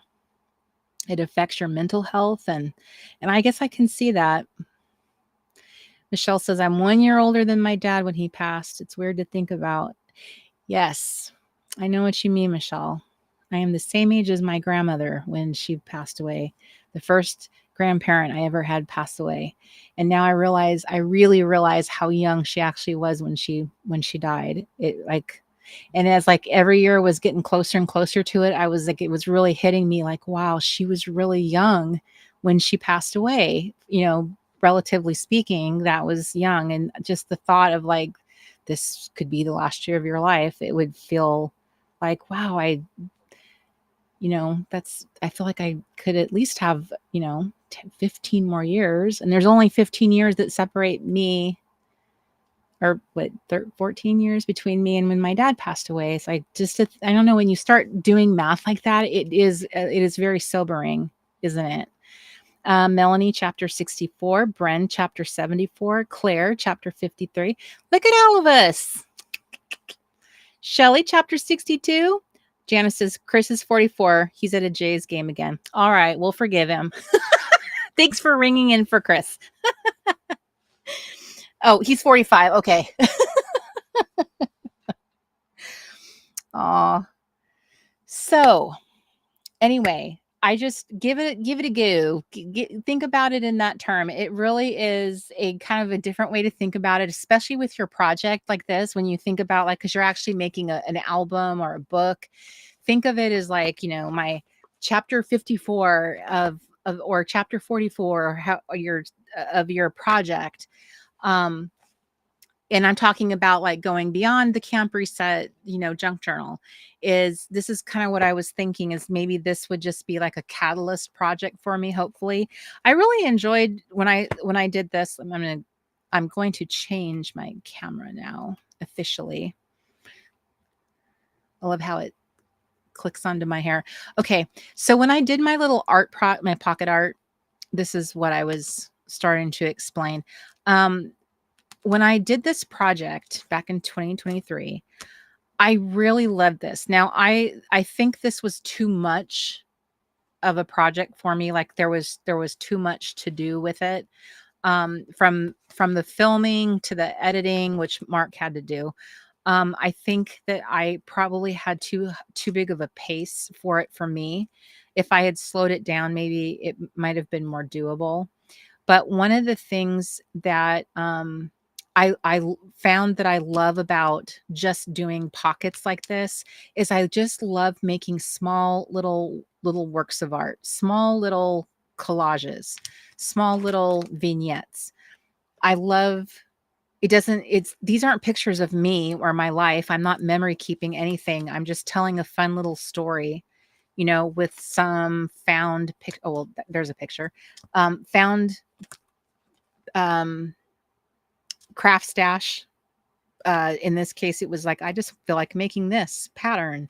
I just feel like using this fun little what are these, index card dividers, and using this as like a little place to put my prompt. So sometimes it wasn't really about it's not about memory keeping. This whole project was just about, hey, I just really like to make little fun vignettes, responding to a prompt, finding a really cute way to bring a collage of photos, little pieces and things together. This is a little photo. This is probably one of my most favorite photos I've ever taken. Was my little this is a camp reset picture. My the time that I did the first year that I did the little mini me's, and I took this photo.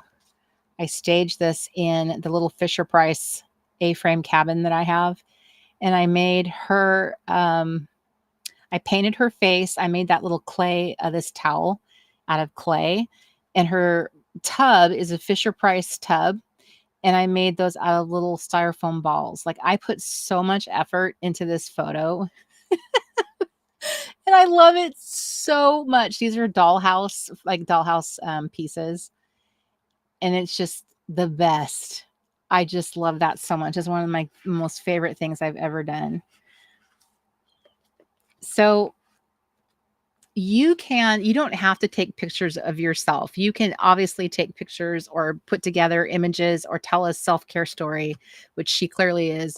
But you can do that without being involved if you don't want to. So I don't want anyone thinking that any of the storytelling must include yourself and you have to do things like that. Because I think although it would be nice, to have a couple little pieces and parts of yourself somewhere to show that you're, part of it. Like, look at her, like your hand could be part of a story. Holding on to like a card or a quote or something that can be really cute. There's Iris. Do you remember Iris? She was part of the very last camp I did, the Flourish camp. She was our muse. And then I think it was the next year that she passed away.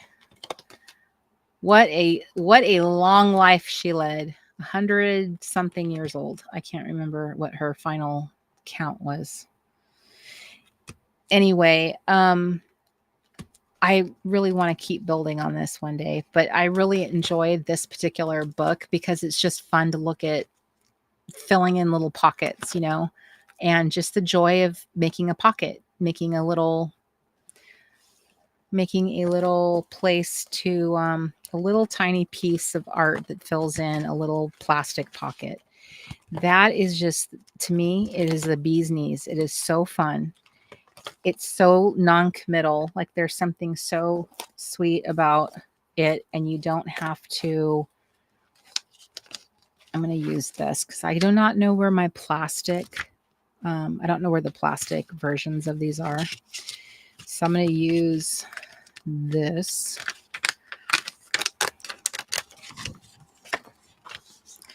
So I'm going to use her as my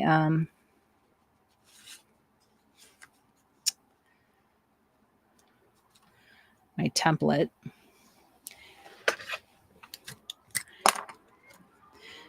So pocket pages are a fabulous tool in what I would consider like using them in what I would call a junk journal. I know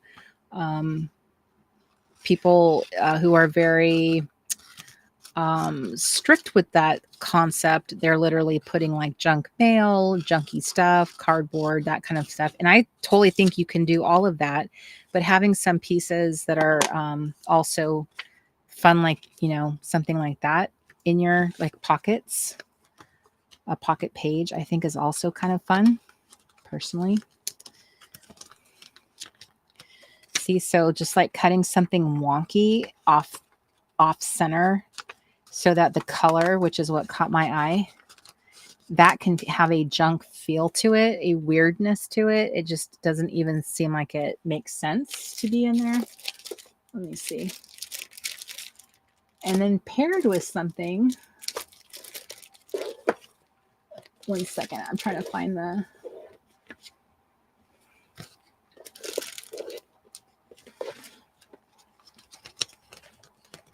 Oh, hold, please.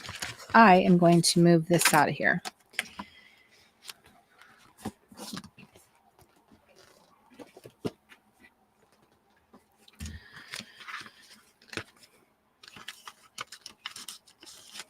So a really simple way to get started is doing something like a pocket page, in my opinion.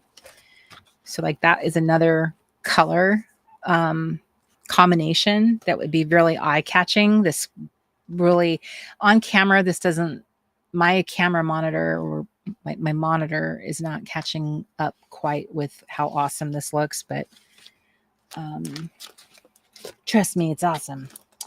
Okay, so I am going to,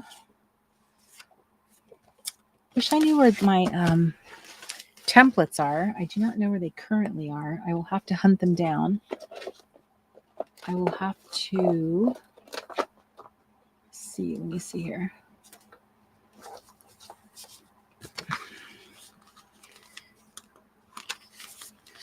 Okay, so that is the same size.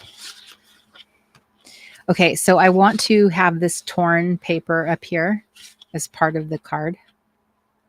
So I'm going to start it just a little bit below. I think it's the same width, approximately.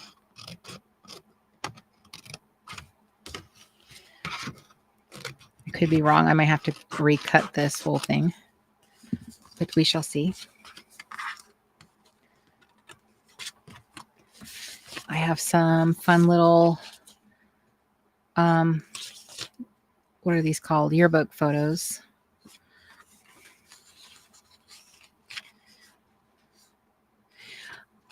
This is the first more like heavier set girl I've seen in the era of like the 60s, you know, like the early 60s. I think this is an earlier 60s because usually everyone is really slender. So that was the first time I ever saw somebody who was on the larger side. I found that interesting. So it's like, okay. So that kind of, it's not exactly the way I thought. Maybe not everybody was slender. Okay, so I'm going to do something kind of wonky.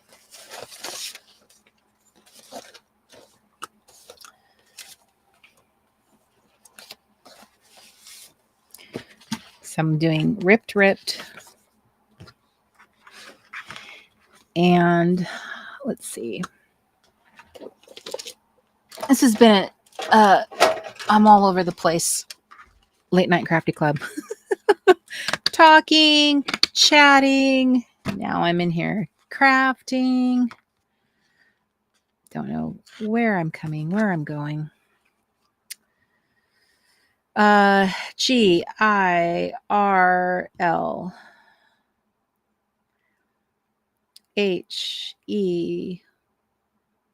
See, I don't know if I have enough room. Okay.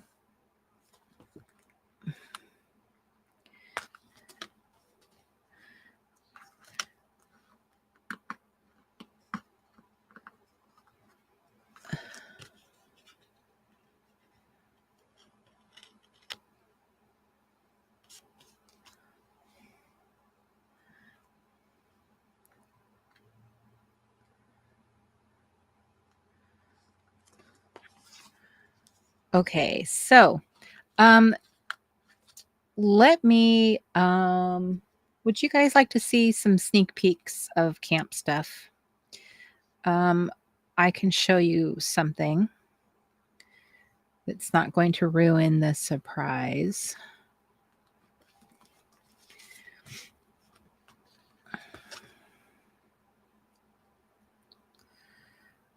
But I have to get it. It's in the other room.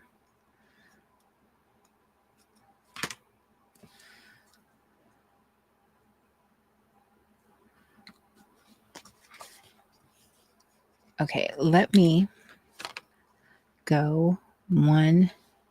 I feel like I have to have, don't you think you have to, it's hey with a bunch of A's. I'm using up my A's, but she is getting all the A's.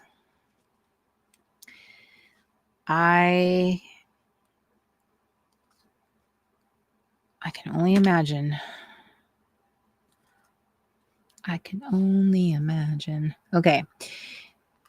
How hard it would be. Hey. I feel like I have like really cheesy. That didn't even stay. I feel like I have really cheesy little quotes and such. Okay. I also need to get my glue stick because, hey. All right, I'll be right back. I'm going to get one of my sheets. 1 second.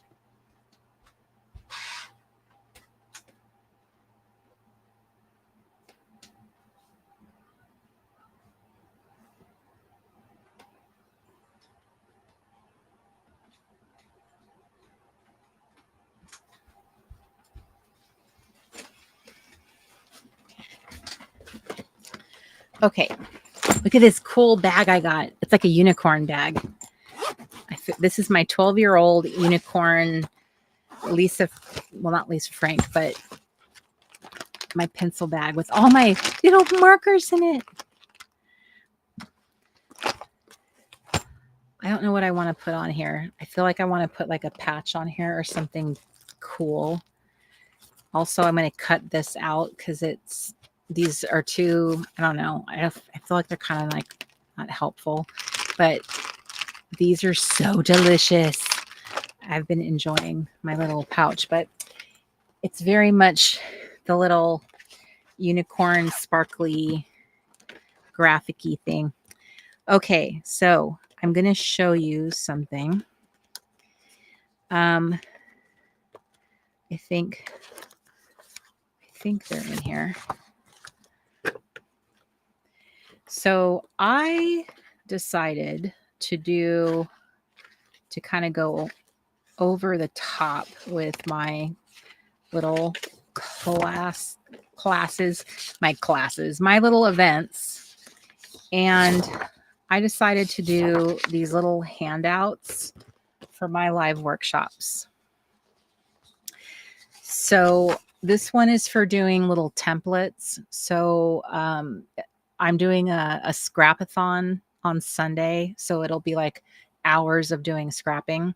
So this is for you to make templates for your pocket pages if you want to do them, or do fake pocket pages, which I'm going to demo. So that's for these. You print these out on cardstock and then you cut them out of the plastic sheet. So this is also for lunch lady lessons, for charm school. Here's your tracker for doing cardioettes. And then I am going to talk about the Wonder Years, but I have this one right here. And these are prompts specifically to help you, like give you some jumping off points about like going around for Camp Shutterbug. This is one of the badge challenges. This one specifically is like, here's things that you can take photos of to like at least give you a jump start of like what you could photograph, things that you could do around the area, you know, watching birds, taking a picture of your lunchtime, paper scraps, you know, a good time. So there's something that like is guiding you. And then here's a bunch of little examples from me of like how to be a little camp shutterbug, how to walk around your house or your yard or your home and think about creating that kind of feel like you're at camp, because all of us ultimately are going to be imagining ourselves at this make-believe camp. You are kind of envisioning this and kind of, you know, whether you decide like, I'm going to have a picnic today. So instead of eating your lunch at the table or a boring lunch at the office, maybe you are going to throw a blanket in your car and go to the park and sit in the park, take a proper break and go eat your lunch under a tree. And take a photo of it, you know, take a photo of your lunch, take a photo of you sitting with a book. That could be one of your camp photos. And like, here's me at the lake eating my lunch. And that can be satisfying one of your badge, you know, challenge opportunities, but also doing something really kind for yourself. So even though it's just you on your lunch break at work, you can turn it into a camp story. And then you're killing two birds with one stone. Does that make sense? So, okay. Does that help? All right. I'm going to get this. Actually, I'm not done. I feel like she needs a little bit more. So I don't want to show you guys everything, but these are just the handouts. So like these were not even planned. These aren't even part of the printables. So these are just bonus extras. These don't even, I wasn't even planning on showing these as part of the printables because these were not even intended. I just ended up doing them at the last minute because I wanted to, because this is how I operate. I'm just like, oh, I just want each of my little workshops to feel like it's, you know, doing something extra, you know, doing something really fun and like you walk away from it and feel like you thought more about the experience, and that you're being helped, because this isn't just doing fun little camp things. This is all supposed to help you in your chapter, whatever you're in, so that like afterwards, when we're all in the clubhouse together, we could continue these kinds of activities going forward. You know what I mean? All right.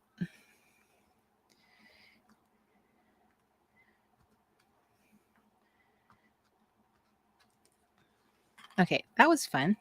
So ripped paper, super fun. Ripped, messy. I love when people do the ripped, messy stuff. Hey, Miss Emily.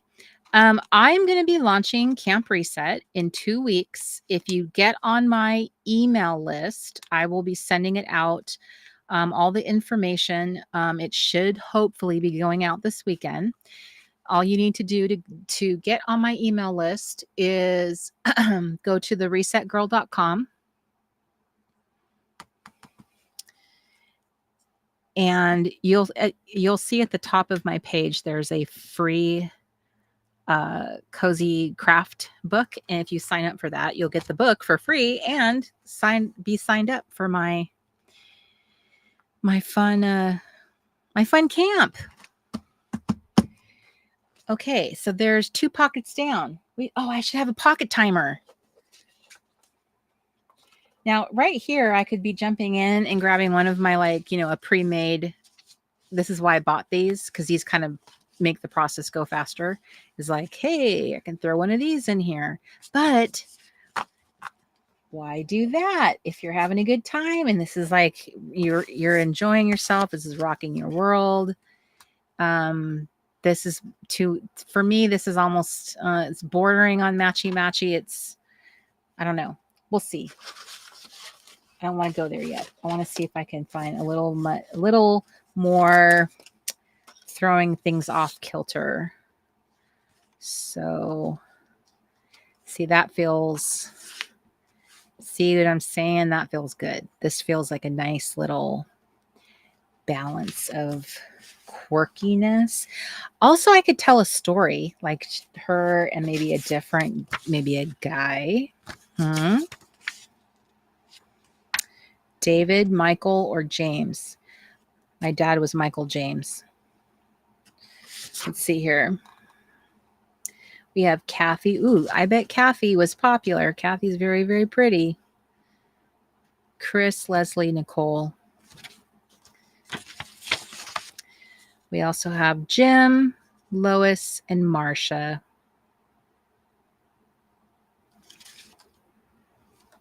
I don't know. Maybe Jim. Maybe Jim never know. Maybe she had a thing for Jim. Let's see. Okay. Oh, awesome, Emily. Well, that summer camp thing is coming back, baby. It's going to be here in 2 weeks. So I'm glad you enjoyed it. That was a very long camp. That was the 10-week crazy camp. But it was the pandemic, so we needed to keep busy. Okay. I am looking for what are we looking for? We're looking for one of these. Okay, so I personally love the rip page, but I don't want to go too crazy with that. You don't want to go overboard.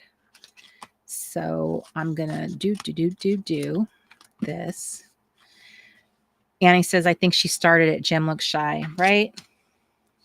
Maybe Jim is awkward. And maybe they're like science partners, I'm a girl who likes like the underdog. Maybe she's that girl. She's been picked on the whole time because she's still a chubby girl. But Jim sees something in her that the other kids don't see. He's new. He doesn't know her. But she's smarty pants. And, and she's really sweet. And there's something about her that he likes because she's a really sweet girl. And maybe we just tell a different story. See, isn't this fun? You can just make up a little story.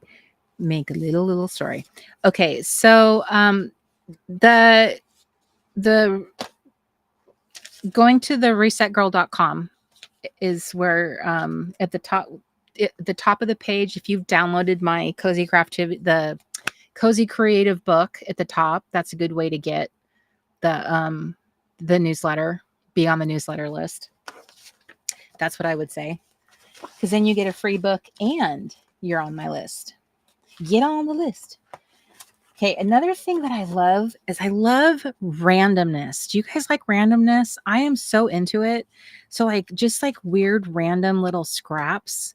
I don't know what it is. I'm kind of I just kind of like that weird random, like when some letters are kind of sticking out. I don't know why. Also, you're seeing a little part of the text. This is we just kind of rip it away. Ripping is good. I found myself really enjoying rippiness, right? Rippiness. Okay, I stuck this in here too fast. But isn't this a nice balance? First of all, I love this pattern. It feels very mid-century modern, which is what I get the vibes on from this picture, because that's the type of book it came from. And then the balance of these colors together, delicious, because this is very bright, and then this is more subdued. This is all about color. And then because it's so much color, these patterns are more subdued, and I would call these like micro patterns. I'm making that up. I have no idea what like the real word is for it, but they're like small subdued patterns. Miss Rhonda, there's a workbook that I put out that helps you declutter your craft space, and I forget the official title, but it's like a cozy. What is the name of that book? Somebody help me out. What did I call that thing? Do I have a copy of it in here? I think this whole folder is all camp. Oh, is it? Is that it? No, that's not it. I don't have a copy of it here, and I forget the official title. Okay, so if someone could just remind me what I what I named my book, that'd be great. That would be great. All right, so now I'm going to pull out one of my favorite sticker sheets. Put my glasses on so I can see what I'm doing, because now I'm going to add a little touch of color. Oh my gosh, that breeze feels so good.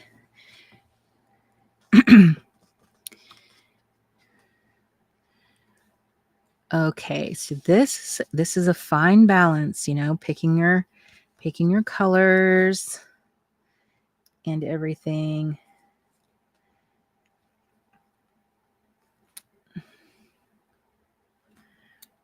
Okay, so there's 2 here, and then sometimes I like to put a little distance between these, and I also want to make sure I'm like picking the right patterns.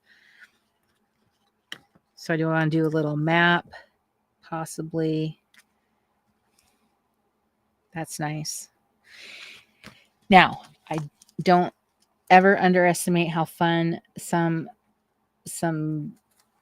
doodles are, handwriting doodles. Love me some doodles. And one of my strips.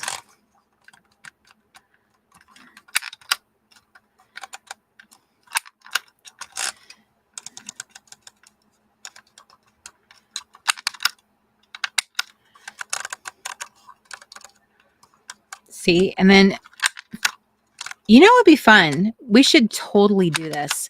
We should do pages where we tell stories together, and I make a pocket page. Do you remember how I did that for in Camp Wannacraft? That is what I did, and we ended up coming up with that whole story about Jolene. We named her Jolene after the Dolly Parton song, and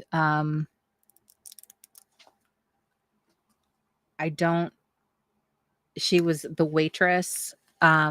We were on our road trip. She was a saucy little waitress that was giving us, I feel like she was giving us sass, if I recall correctly. And all I remember was that Jolene was in the trunk by the time we left the cafe. Do you guys remember this? It was a joint project, and I believe that, if I recall correctly, Mrs. Michelle Spencer is the one who came up with the name Jolene for her. So I do think that that could be a lot of fun. Like what I'm doing right now is we just sort of kind of organically start putting a story together. You guys can help me name my hero. In this case, his name is Jim, much like the Jim of The Office. Okay, see, now we got more layers, and that's looking kind of delicious. So let's put some glue on that. Slap some glue on that. Let's get, we're doing it collage style, chicla style. It is just messy. Also, I found this little stamp set. I bought these stamps in New York City. And these little stamp pads, I bought them last year and have still not used them. They're in all these delicious fall colors. And I was practicing with them, and these are like really, really fun. I love brown ink. I'm a brown ink girl, but I tried out all the colors and they were just super fun.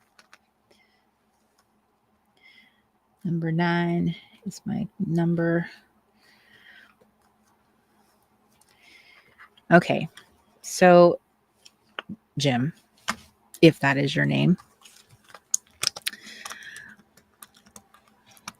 So anyway, I think that is what we'll have to do with, we'll have to do that. We'll have to do some group storytelling with this because I think that would be a lot of fun. And I love putting on these things here because then it makes it easy to pull it out of the pocket. Where's my thing? And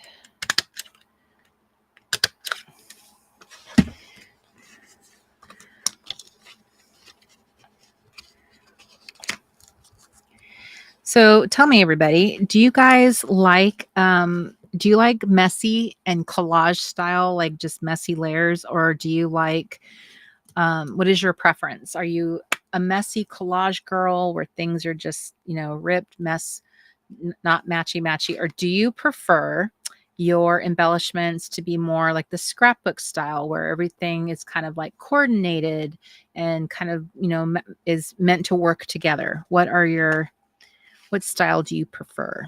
Okay, so now I'm not sure if this is going to go over here or not. I'm open to, they might look better going in this diagonal. Now, this one is going to be very, very, very crucial. What is it going to be? I almost feel like it needs to balance this.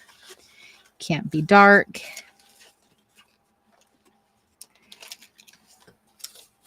It can't be a person. It has to be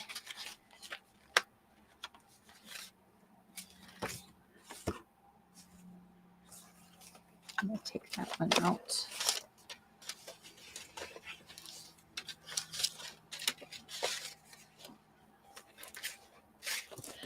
Maybe do I dare another one of these? Do I use, where's that Jim?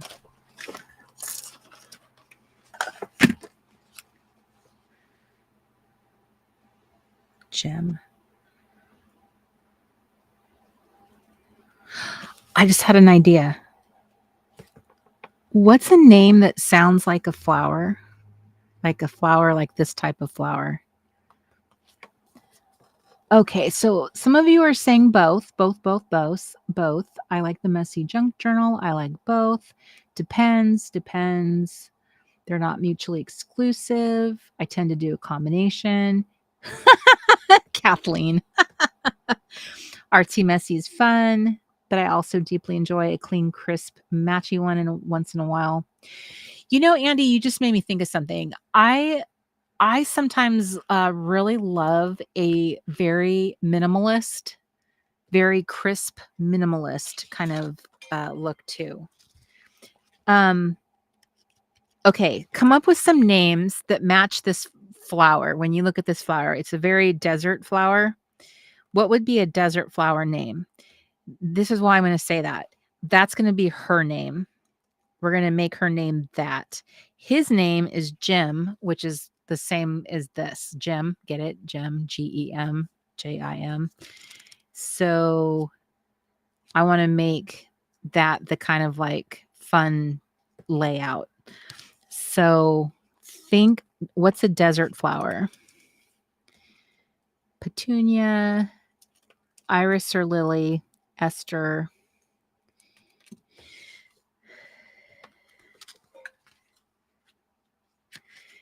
The reason why I'm doing desert is because these are from a cactus. So that's obviously a desert flower. So it needs to kind of lean in that direction. Otherwise it wouldn't make sense. So gem, we just need a gem. We just need any kind of gem. There are some gems that we can pull out here. What do we got? Oh my gosh, I bought some you call them rocks? I bought some rocks on Etsy the other day. They were so beautiful. They were tumbled. Still bite. Labradorite. That was one of them. I had to take I took a class in this. I forget what the class was called. Geology. We had to learn all these names and learn all the stuff that they did. That was a class my dad helped me. He had to help me with my homework. What was I, 38 years old, and he's sitting there helping me with my homework. Obsidian. Oh, that beautiful. Oh my Lanta. Okay, maybe I need to do one of these pages. Would that be cool? I feel like, okay. The good news is I can actually kind of do it like this. So you can kind of get an idea of what it would look like. Okay, what do we got here? Sandstar, Aster, Esther, Aster, Poppy, Mariposa.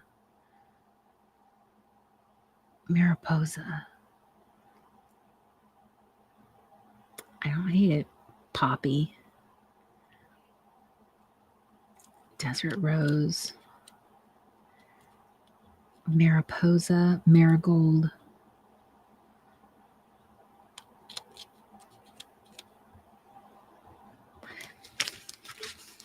We're simmering. I'm simmering with this. Tourmaline, topaz. Ooh, nope, that's too much pink. It's too matchy. We need to grab him from something. Oh, the agates. Oh, so pretty. We need to grab him from something that it's cool, but it still needs to look like it's balanced. Here's the crystal quartzes. Crystallite. See those are amazing. So green, don't hate that. That's got a little band of blue. So if it was a square, it would just be kind of a weird. I love these books. They're so cool. Ooh, look, there's a car. But that does not tell the story of Jim and his weird name. But that would, if I use the ones up top, there's some blue. Some of these look so weird.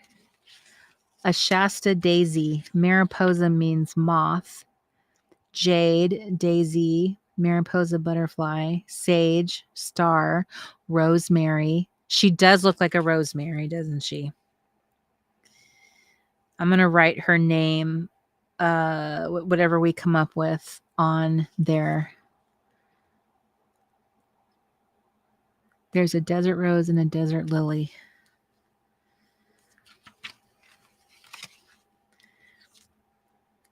Is anything jumping out at us? We definitely metallic minerals. We want the right. Ooh, does that look good? This green right here is throwing me off. It's too minty. It's not the right shade. I want this. So far, this is like making my heart sing. This balance of like the patterns and the colors, everything's making my heart sing. So I definitely do not want to ruin it by putting in the wrong thing. I don't hate this. This car is like, that car is everything. It's got this earth rock thing going on here, but I'm not sure that that would really tell the story of Jim. This is cute. This is like the little handbook and the little, this reminds me of the, what did I call that? The field note friends. These are all the, like the little tools that I had. Okay, let me see. So it would look like this if I used that one. So it would be a lot of white, but the thing would be at the bottom like that. Which, what does that do? See, I think what I need to find is something that is Vera for aloe vera. I don't dislike that. What do you guys think of aloe vera for Vera? Wasn't Vera one of the waitresses on Alice? She was, that was, her name was Vera, right? That's too much yellow together. Oh, that is cool. Table. I may not be able to pull this off because I may not be able to find the right combination of Dahlia. I like Crystal Ray.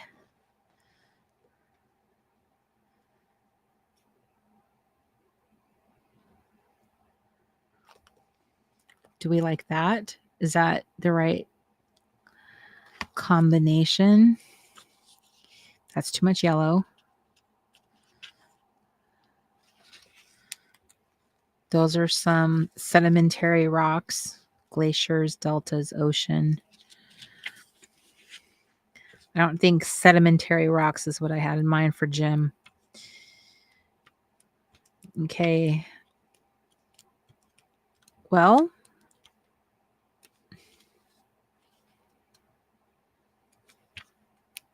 oh, this page is delicious.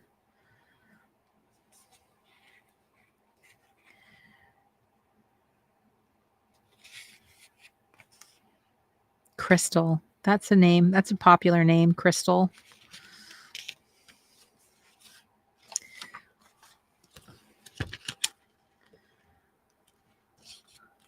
I definitely don't think you're going to find cute girl names in here. Something tells me. Goldie, Golden. I feel like plant names are very, very Latin. Purpurus, Purpurus pectineus, Scoloberma, Ephebulum hybrids. They sure are pretty. Ephebulum, Ceres, Cericisis, Ceres plombi, Ceres lamari. Yeah, you seriously cannot make anything cute out of any of these names. There is not, it's not having it. There is no way to even make it into a nickname of any kind. Yeah, these cactuses all have terrible names. Honestly, are these names literally at the plant store? If I were to go to the plant store, can I go with this book and order one of them? Because I'm seriously wondering. Okay, yeah. My great idea might be going down the tubes here. Okay, so we might be going with so we go with I'm gonna throw out Vera, Crystal. Don't you think Crystal was an era? Don't you think this was the era of girls getting the name? Don't you think she's old enough to have the name Crystal? Right? Jim. Okay, so let's go back to that car. Let's see. That is the one picture that really made my heart go giddy up. So this is not just any spread. Like this is going to be like, you know, like that's the thing. This month's theme in the clubhouse is all about using the good thing. Use your good sticker, the one that you're like the hoarding of that, you know, hoarding stickers that we do. This is the month I'm telling you not to hoard the good stickers anymore. Use it. Use it. So I shall preach. I shall preach to myself. This is the perfect time to have my templates. I wish I knew where they were. I need to find them because I really, really do not know what I did with them. And I don't know where cutting this would make sense.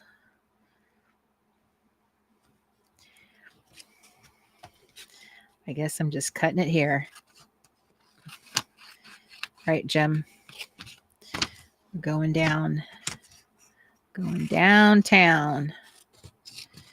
We're just doing it.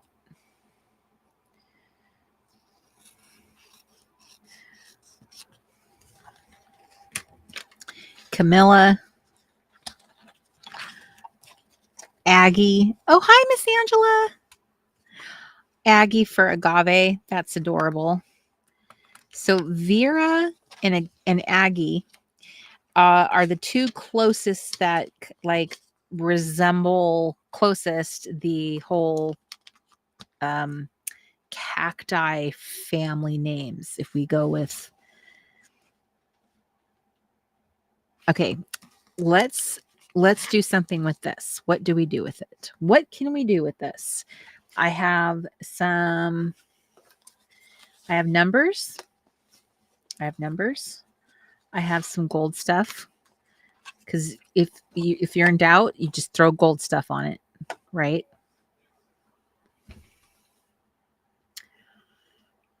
Now here's the question. Where is all my gold stuff? It's almost like a different girl sat down and started crafting at my table because I'm sitting here going, where is all my stuff? Where are all my things? Because I feel like I don't even know. What did it's okay. Admittedly, it's been a while since I've actually crafted in here. So I'm sitting here trying to remember. Okay, let's first of all, let's find my gold. Let's get our priorities together. First, I need to find my gold stuff. Okay, so here's what I'm looking for. I'm looking for that. I have this, and I just need something to hold them.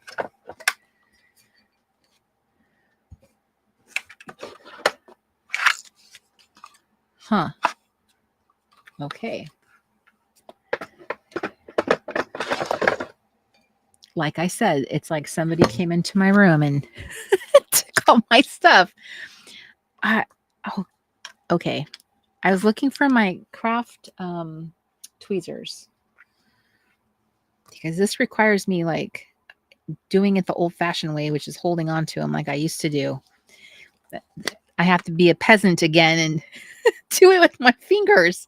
No. Oh, wait. Don't I have a tool for this? Like a sticky... You know, for a woman who doesn't live in a very large space, and I don't really have a lot of stuff. I sure have a lot of things go missing. Okay.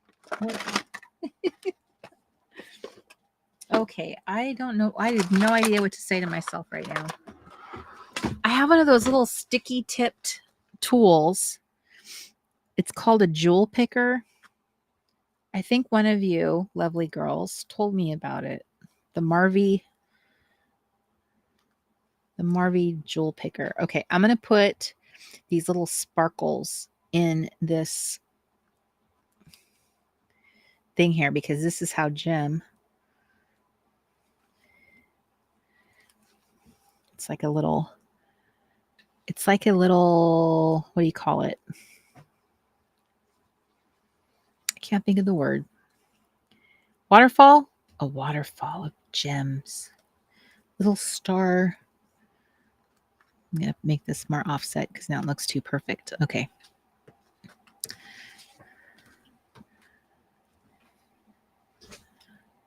You really can't tell.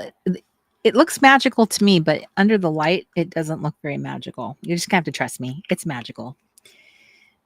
Okay. And then this is really cute. This little flashcard to get ready. Oh, it's French.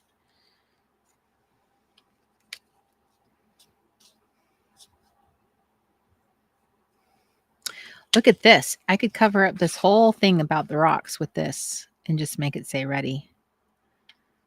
That looks cleaner too. Look how perfect that is. It fits that space perfectly. This is kind of like there's a lot going on here, but this little spelling card, this little French flashcard, just covers that up. I think that's what I'm going to do. I think I'm just going to use this nice, clean, simple way of covering this up. And now we're going to trim it down.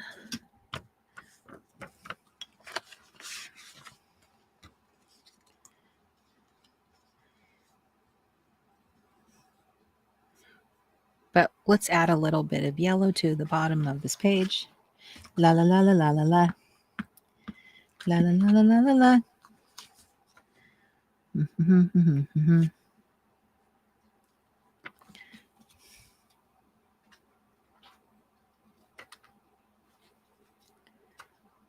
Oh my goodness.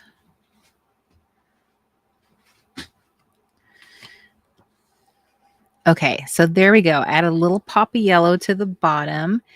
Cleaned up all that text by covering it over with something white, and that gives it like, isn't that better?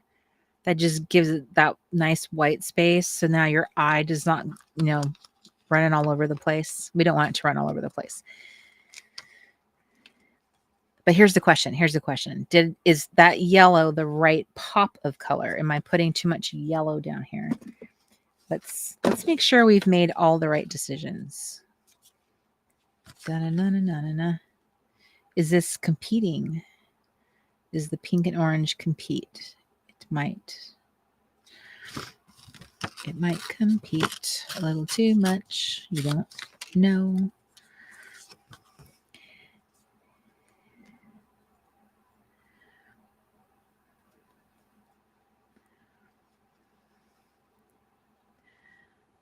So that's interesting. I don't hate that. Let me take this off. Let me put this on. I'm actually going to put less of it on than I planned. Let me trim that down.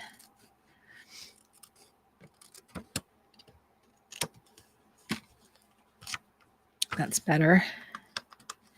Okay. Now let's get a color. This lemongrass color is looking pretty good, but let's double check and make sure it's the right time of the night. Okay, so let's pull this out. Oh, yes. Does that look good? That looks good. This is a great color. It is very mid-century.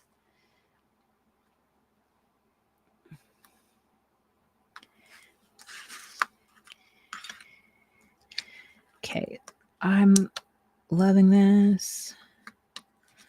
feel like that's all I need. Okay, so there's my little card. Just added this little orangey pink little strippy thing here and a little extra stampy stamp. Okay, this is a pretty simple card, but me likey. Okay, so I'm going to take this one out and I'm going to give it a little bit of stamping. And I'm going to use, I think I'm going to use this black one. Boop, boop, boop, boop, boo. Chapter 54. Is it car 54? Where are you?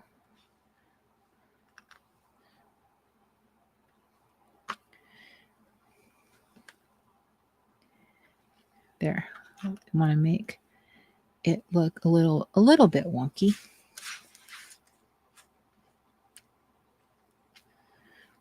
And then we're going to wipe off this ink.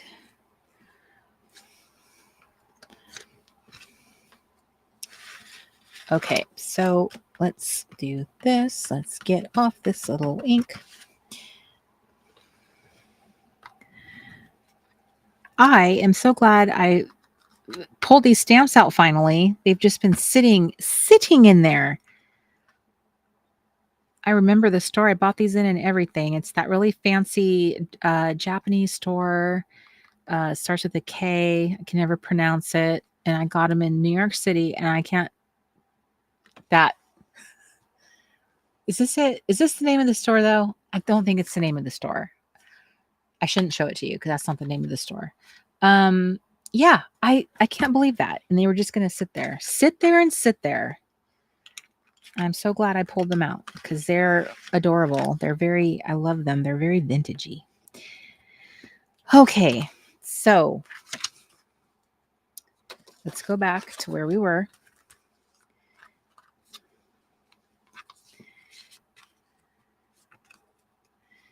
Now I'm going to add a little staple.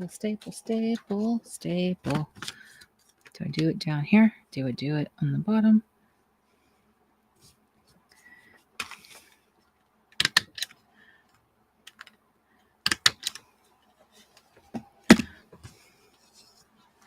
Okay, I added this little piece of ephemera that happened to be in my stuff, and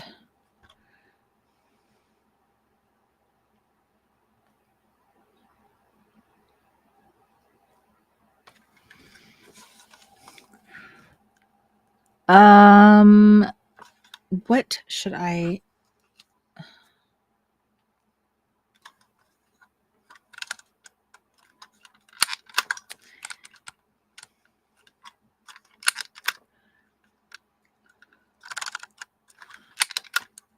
Let me see here. I've been thinking about my pocket pages a lot lately. Just how much I miss making pockets just for the heck of it. Just because it's fun to make pockets. So gardenia, good night. Good night, Annie. Okay, so chapter 54. It doesn't fit, which is what I like. Okay. All right, let's add this. Okay, we were going to name her. Okay, the time has come. What are we doing? Okay, so we have, let's go over our names. Let's do this, girls. We need to give her a name. So, do I have a sheet of paper? This will work. Okay, so here was the ones that stood out to me. So there was Crystal, there was Vera, there was Aggie like agave, and Vera was like aloe vera, which is funny considering because we were supposed to be trying to use this flower as a inspiration. So and then I think literally desert rose. Who else had some? We also had magnolia, mariposa,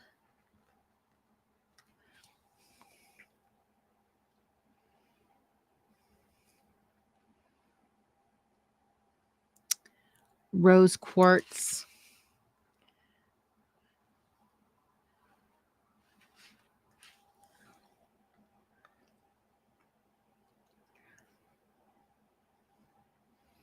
Larry says he introduced himself as Jim, but we all know his family and friends still call him Jimmy. That's right. Misty offers up Jermaine.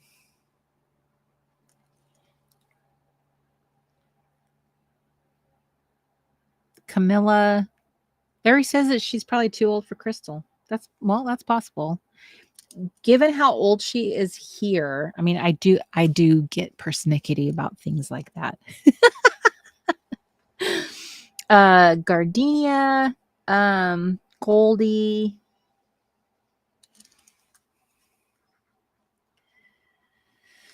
Okay, so how does Jim feel? Jim, tell us.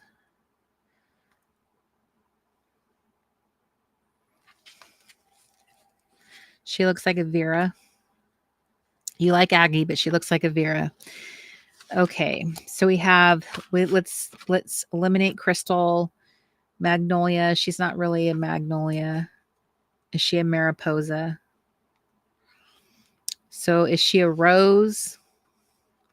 Is she a Vera?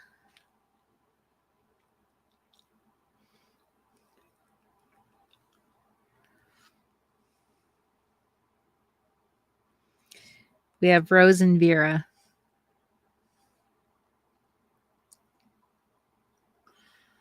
And I'm going to write her name in there. It's going to be done.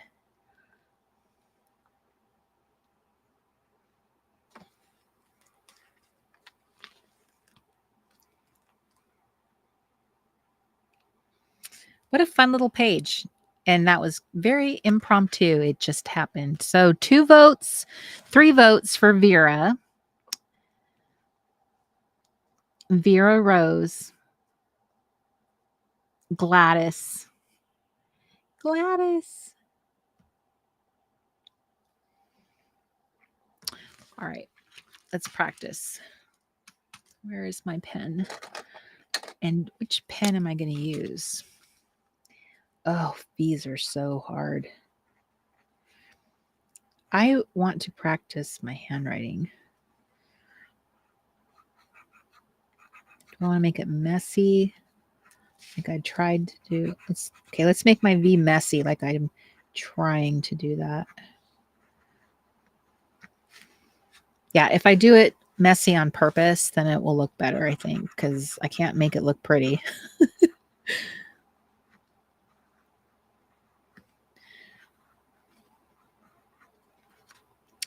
Vera.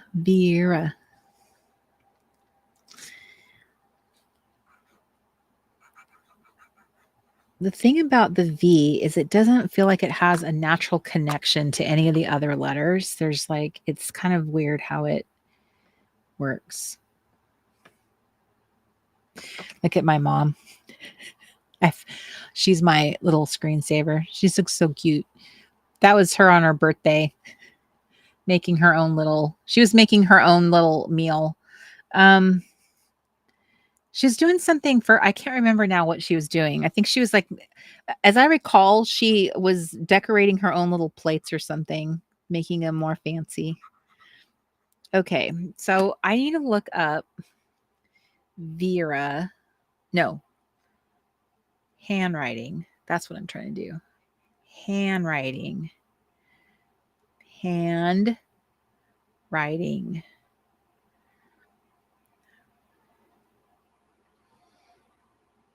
There we go. Ooh, these are all fancy. Oh my goodness. These are really nice.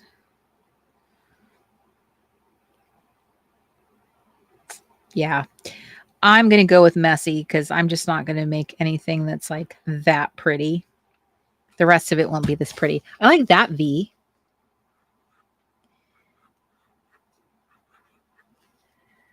But then what happens when you get there? See, if you go over it and over it, then it looks like intentional, like you do I just do handwriting or just do printing, I should say? I wanted to do handwriting.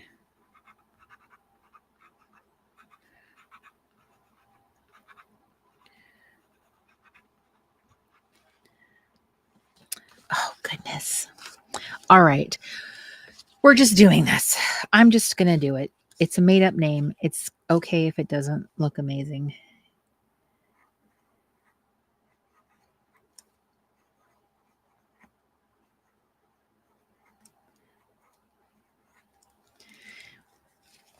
And it doesn't look bad.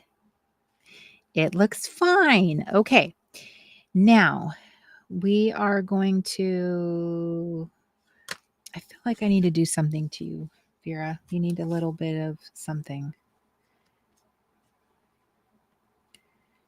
I feel like you need a little bit of color.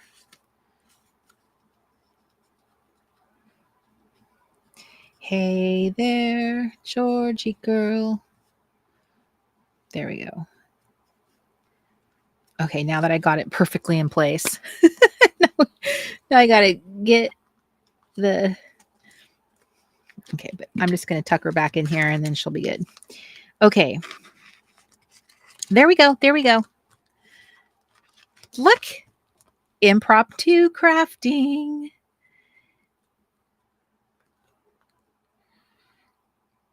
So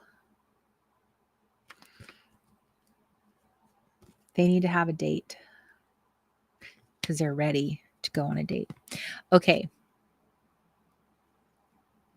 Jem and Vera. Aloe vera. All right, so I can tell a story on the backside. That's really cute. That turned out really cute.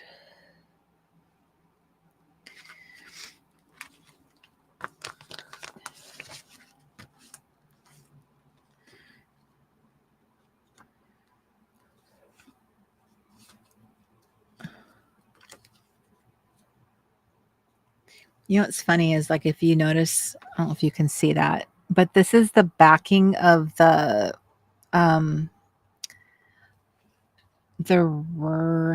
what is that stuff called? The Dymo label. This is the backing of it.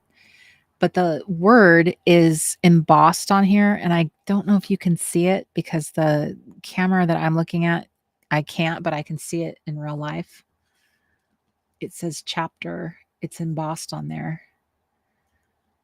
That's kind of neat. It tells me that I should probably hold on to these little strips because they actually have words that are embossed. That's kind of fun. You know what I mean? Jelly bean.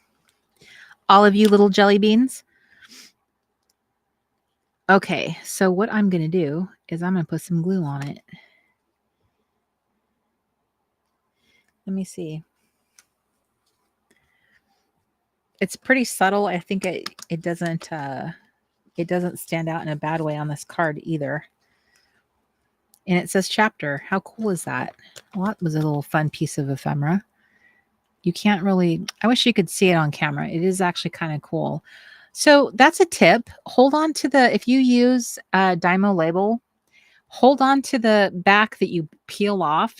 Don't throw it away. Use it as an embellishment because it is, it actually has, it has something. It has a little something. All right. Okay, that's it. I think I did a little crafting. So I think I have redeemed myself tonight because last time we gathered together, I did no crafting. It was all chat and no craft. What kind of late night crafty club is that? What kind of nonsense is that? If I want to know. So, sorry, I'm using the screen. I'm using the screen to inform me. Okay, so this is the delicious goodness that you could be being inspired by at least you could be participating with me in the Camp Reset universe because we will be having a wonderful little scrapathon. And I'm going to talk about, or not talk about, but show more of that pocket goodness because I think I'm developing a little case of pocket fever. Once again, it does happen. I come down with a little case of it every year. Last year, I feel like I didn't do much crafting whatsoever, but this year, that's not true. That's not true. I take that entirely back. All the way back because that is when I started doing my little scrapture cards. Yeah, that's when that I entered back into that season and started whipping out my little cards again. So no, I did start doing that again. So and then I started off the Late Night Crafty Club doing that at the beginning of this year, and then it's just been evolving. That's another thing I've learned to stop doing is stop doing this thing in my head where I feel like I have to like stick to like a formula or say like like not allowing myself to just change and do whatever crafty thing I want to do.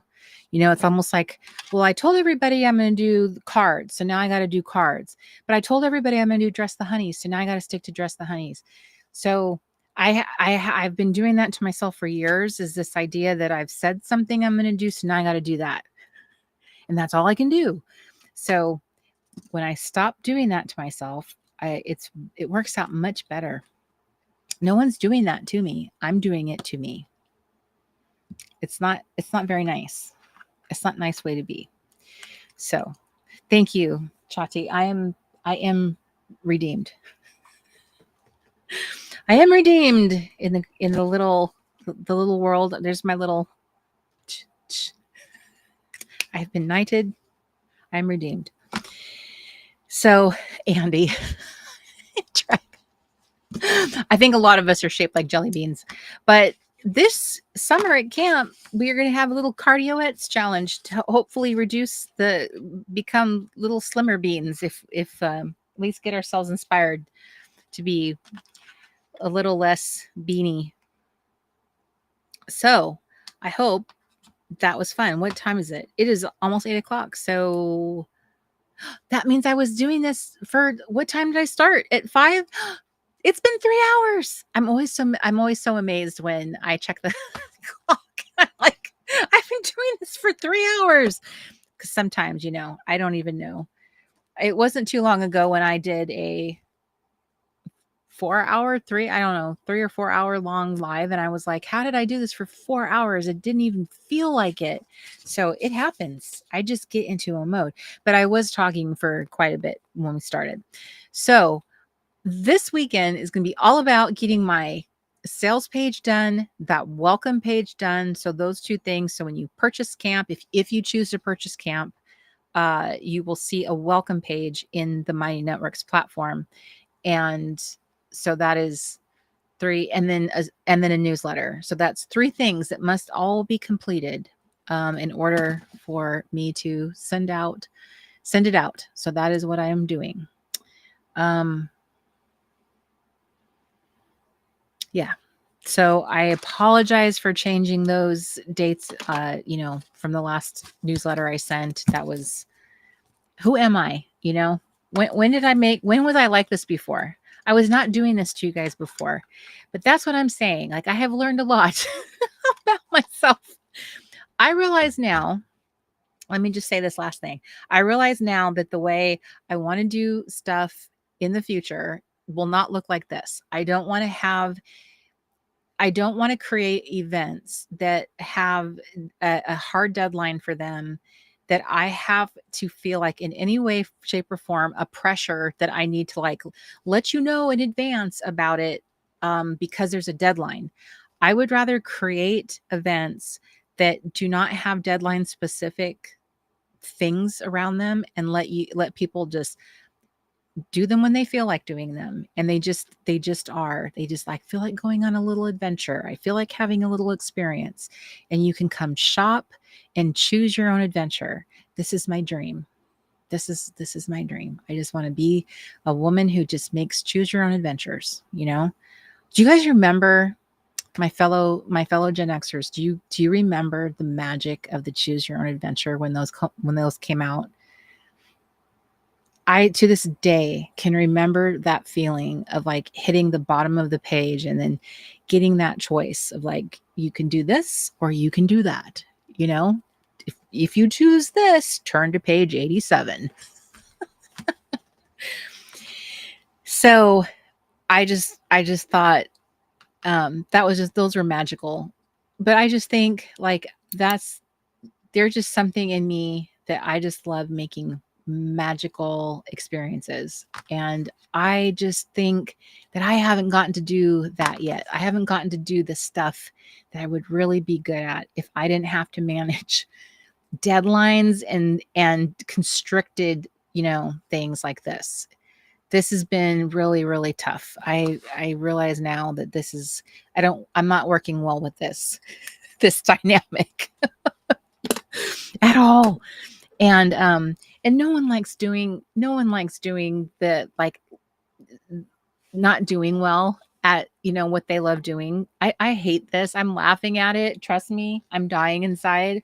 I'm dying that I have to that you feel embarrassed that you're not doing your best work and that I've been doing this so long, and yet here I find myself having to apologize, like, just kidding. That date I said 2 weeks ago, just kidding. Um, but so the 15th is it. There is no more time left. I will have exceeded the summer if I go any further. So it is what it is. Whatever's available, whatever's there on the 15th is there on the 15th.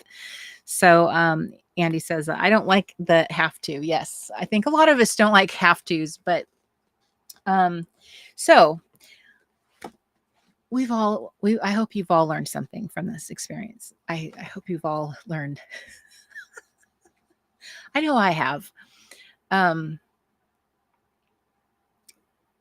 it it was the last 3 or 4 camps I did, they were easy because they were following a formula, and I had a lot of templates in place, so I was just able to do things much faster, and Mark handled some of the more complicated things, but it is not like that now. So I have learned something. I'm going to build things that I can manage, and then I know that I own them.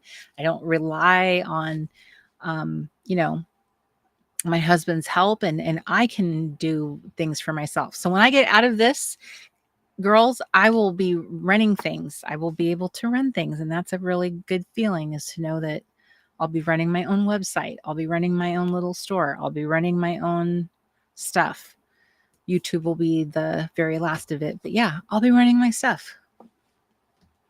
That's what I'm working towards.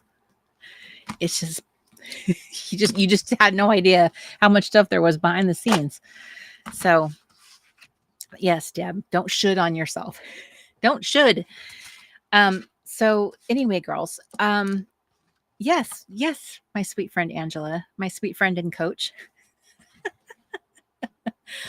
So 2 weeks from now, we shall be commencing, we shall be frolicking, we shall be doing camp things. Now, hear me now. When I send out the camp email, I want you to know, some of you may choose not to do camp, and please know I understand. Okay, if it is not within your budget and you choose not to do camp, I understand. I am, as I explained before, I am charging more for camp than I have ever done in the past, and I'm just going to be setting a different pricing model for the work that I do going forward. But I want you to know that should you not choose to or not be able to, that I am not letting my friends be completely high and dry. Like I said, I'm going to continue doing my live streams for the Late Night Crafty Club, so I will be doing some camp projects here. I'm also going to put together a small little kit that can be purchased in my store that will give you some prompts.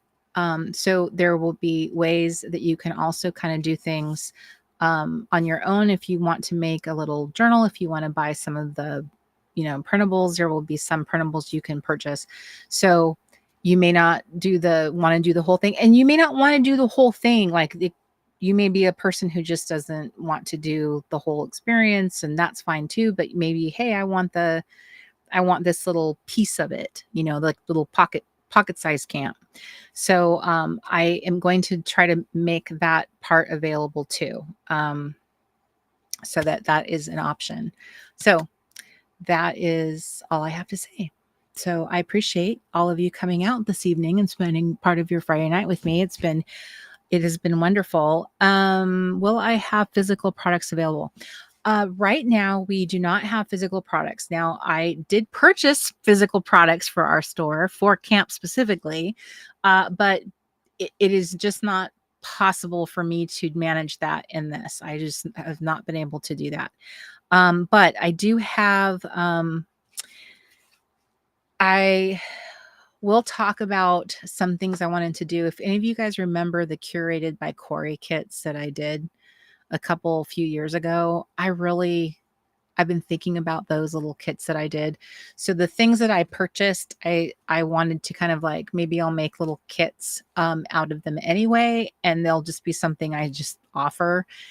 They weren't camp specific anyway. But right now, with Mark working full time out of the house, it's not possible to keep the store open and sell stuff right now. So the physical side of the shop is closed currently. Okay.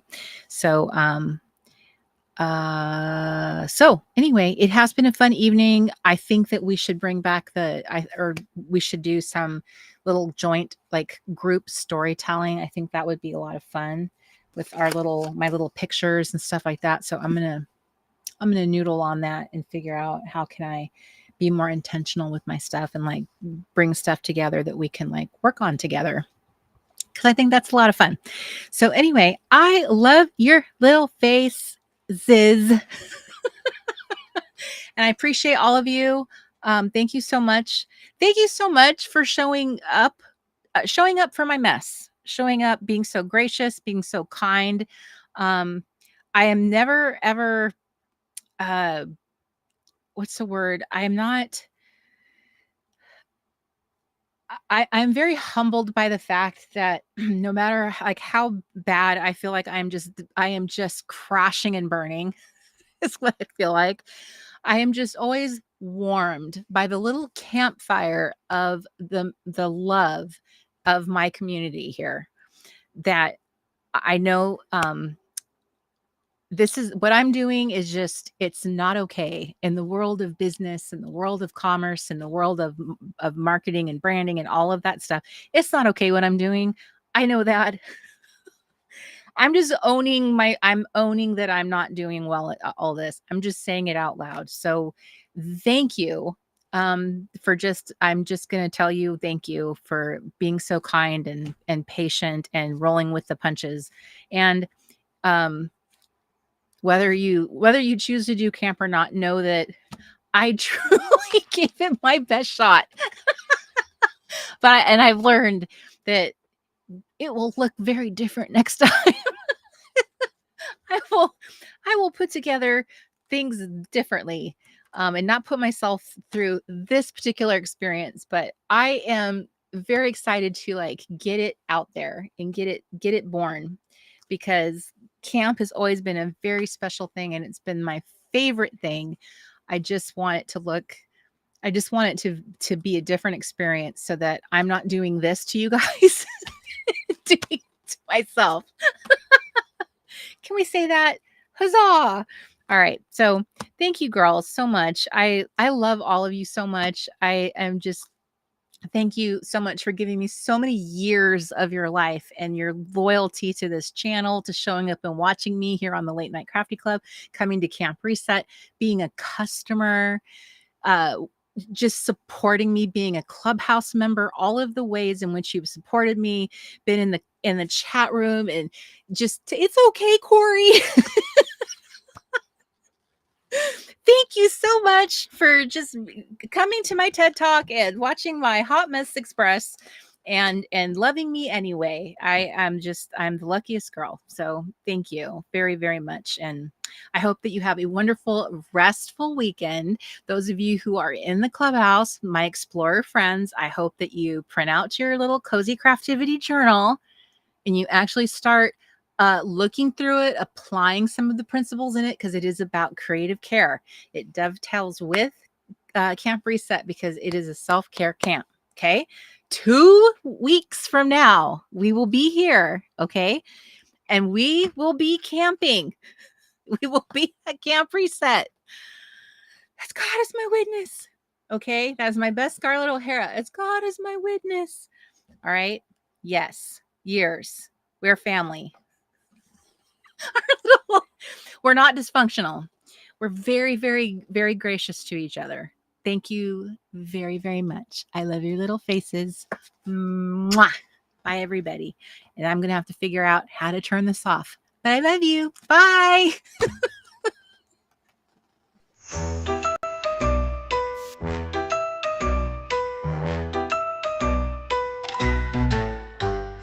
Gather round, it's Friday night. Time for crafts and pure delight. Paper, scissors, let's get started. With vintage tape, we'll be wholehearted. Every honey deserves her day in the sun. With enamel dots, we're ready for fun. Layer in circles and punch stars too. In the Late Night Crafty Club, it's all for you.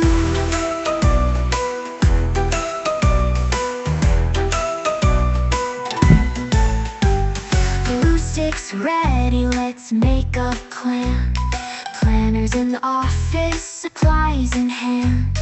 Honey half-season whimsy arrows, crafting magic like true heroes. Every honey deserves her day in the sun.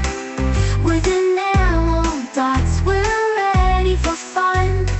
Layer in circles and punch stars too. In the Late Night Crafty Club, it's all for you.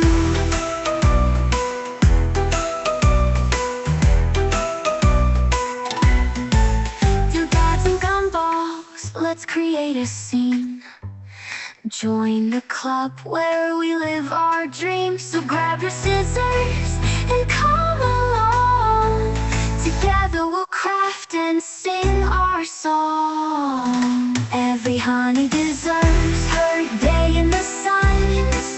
With enamel dots, we're ready for fun.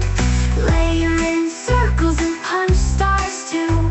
In the Late Night Crafty Club, it's all for you. It's all for you. Slip into jammies, grab something to sip. Stickers and golden scissors, let's take a crafty trip. The playbook's open with listers, got a list. In this crafty paradise, our dreams coexist. Every honey deserves her day in the sun. With enamel dots, we're ready for fun. Layer in circles and punch stars too. In the Late Night Crafty Club, it's all for you. It's all for you.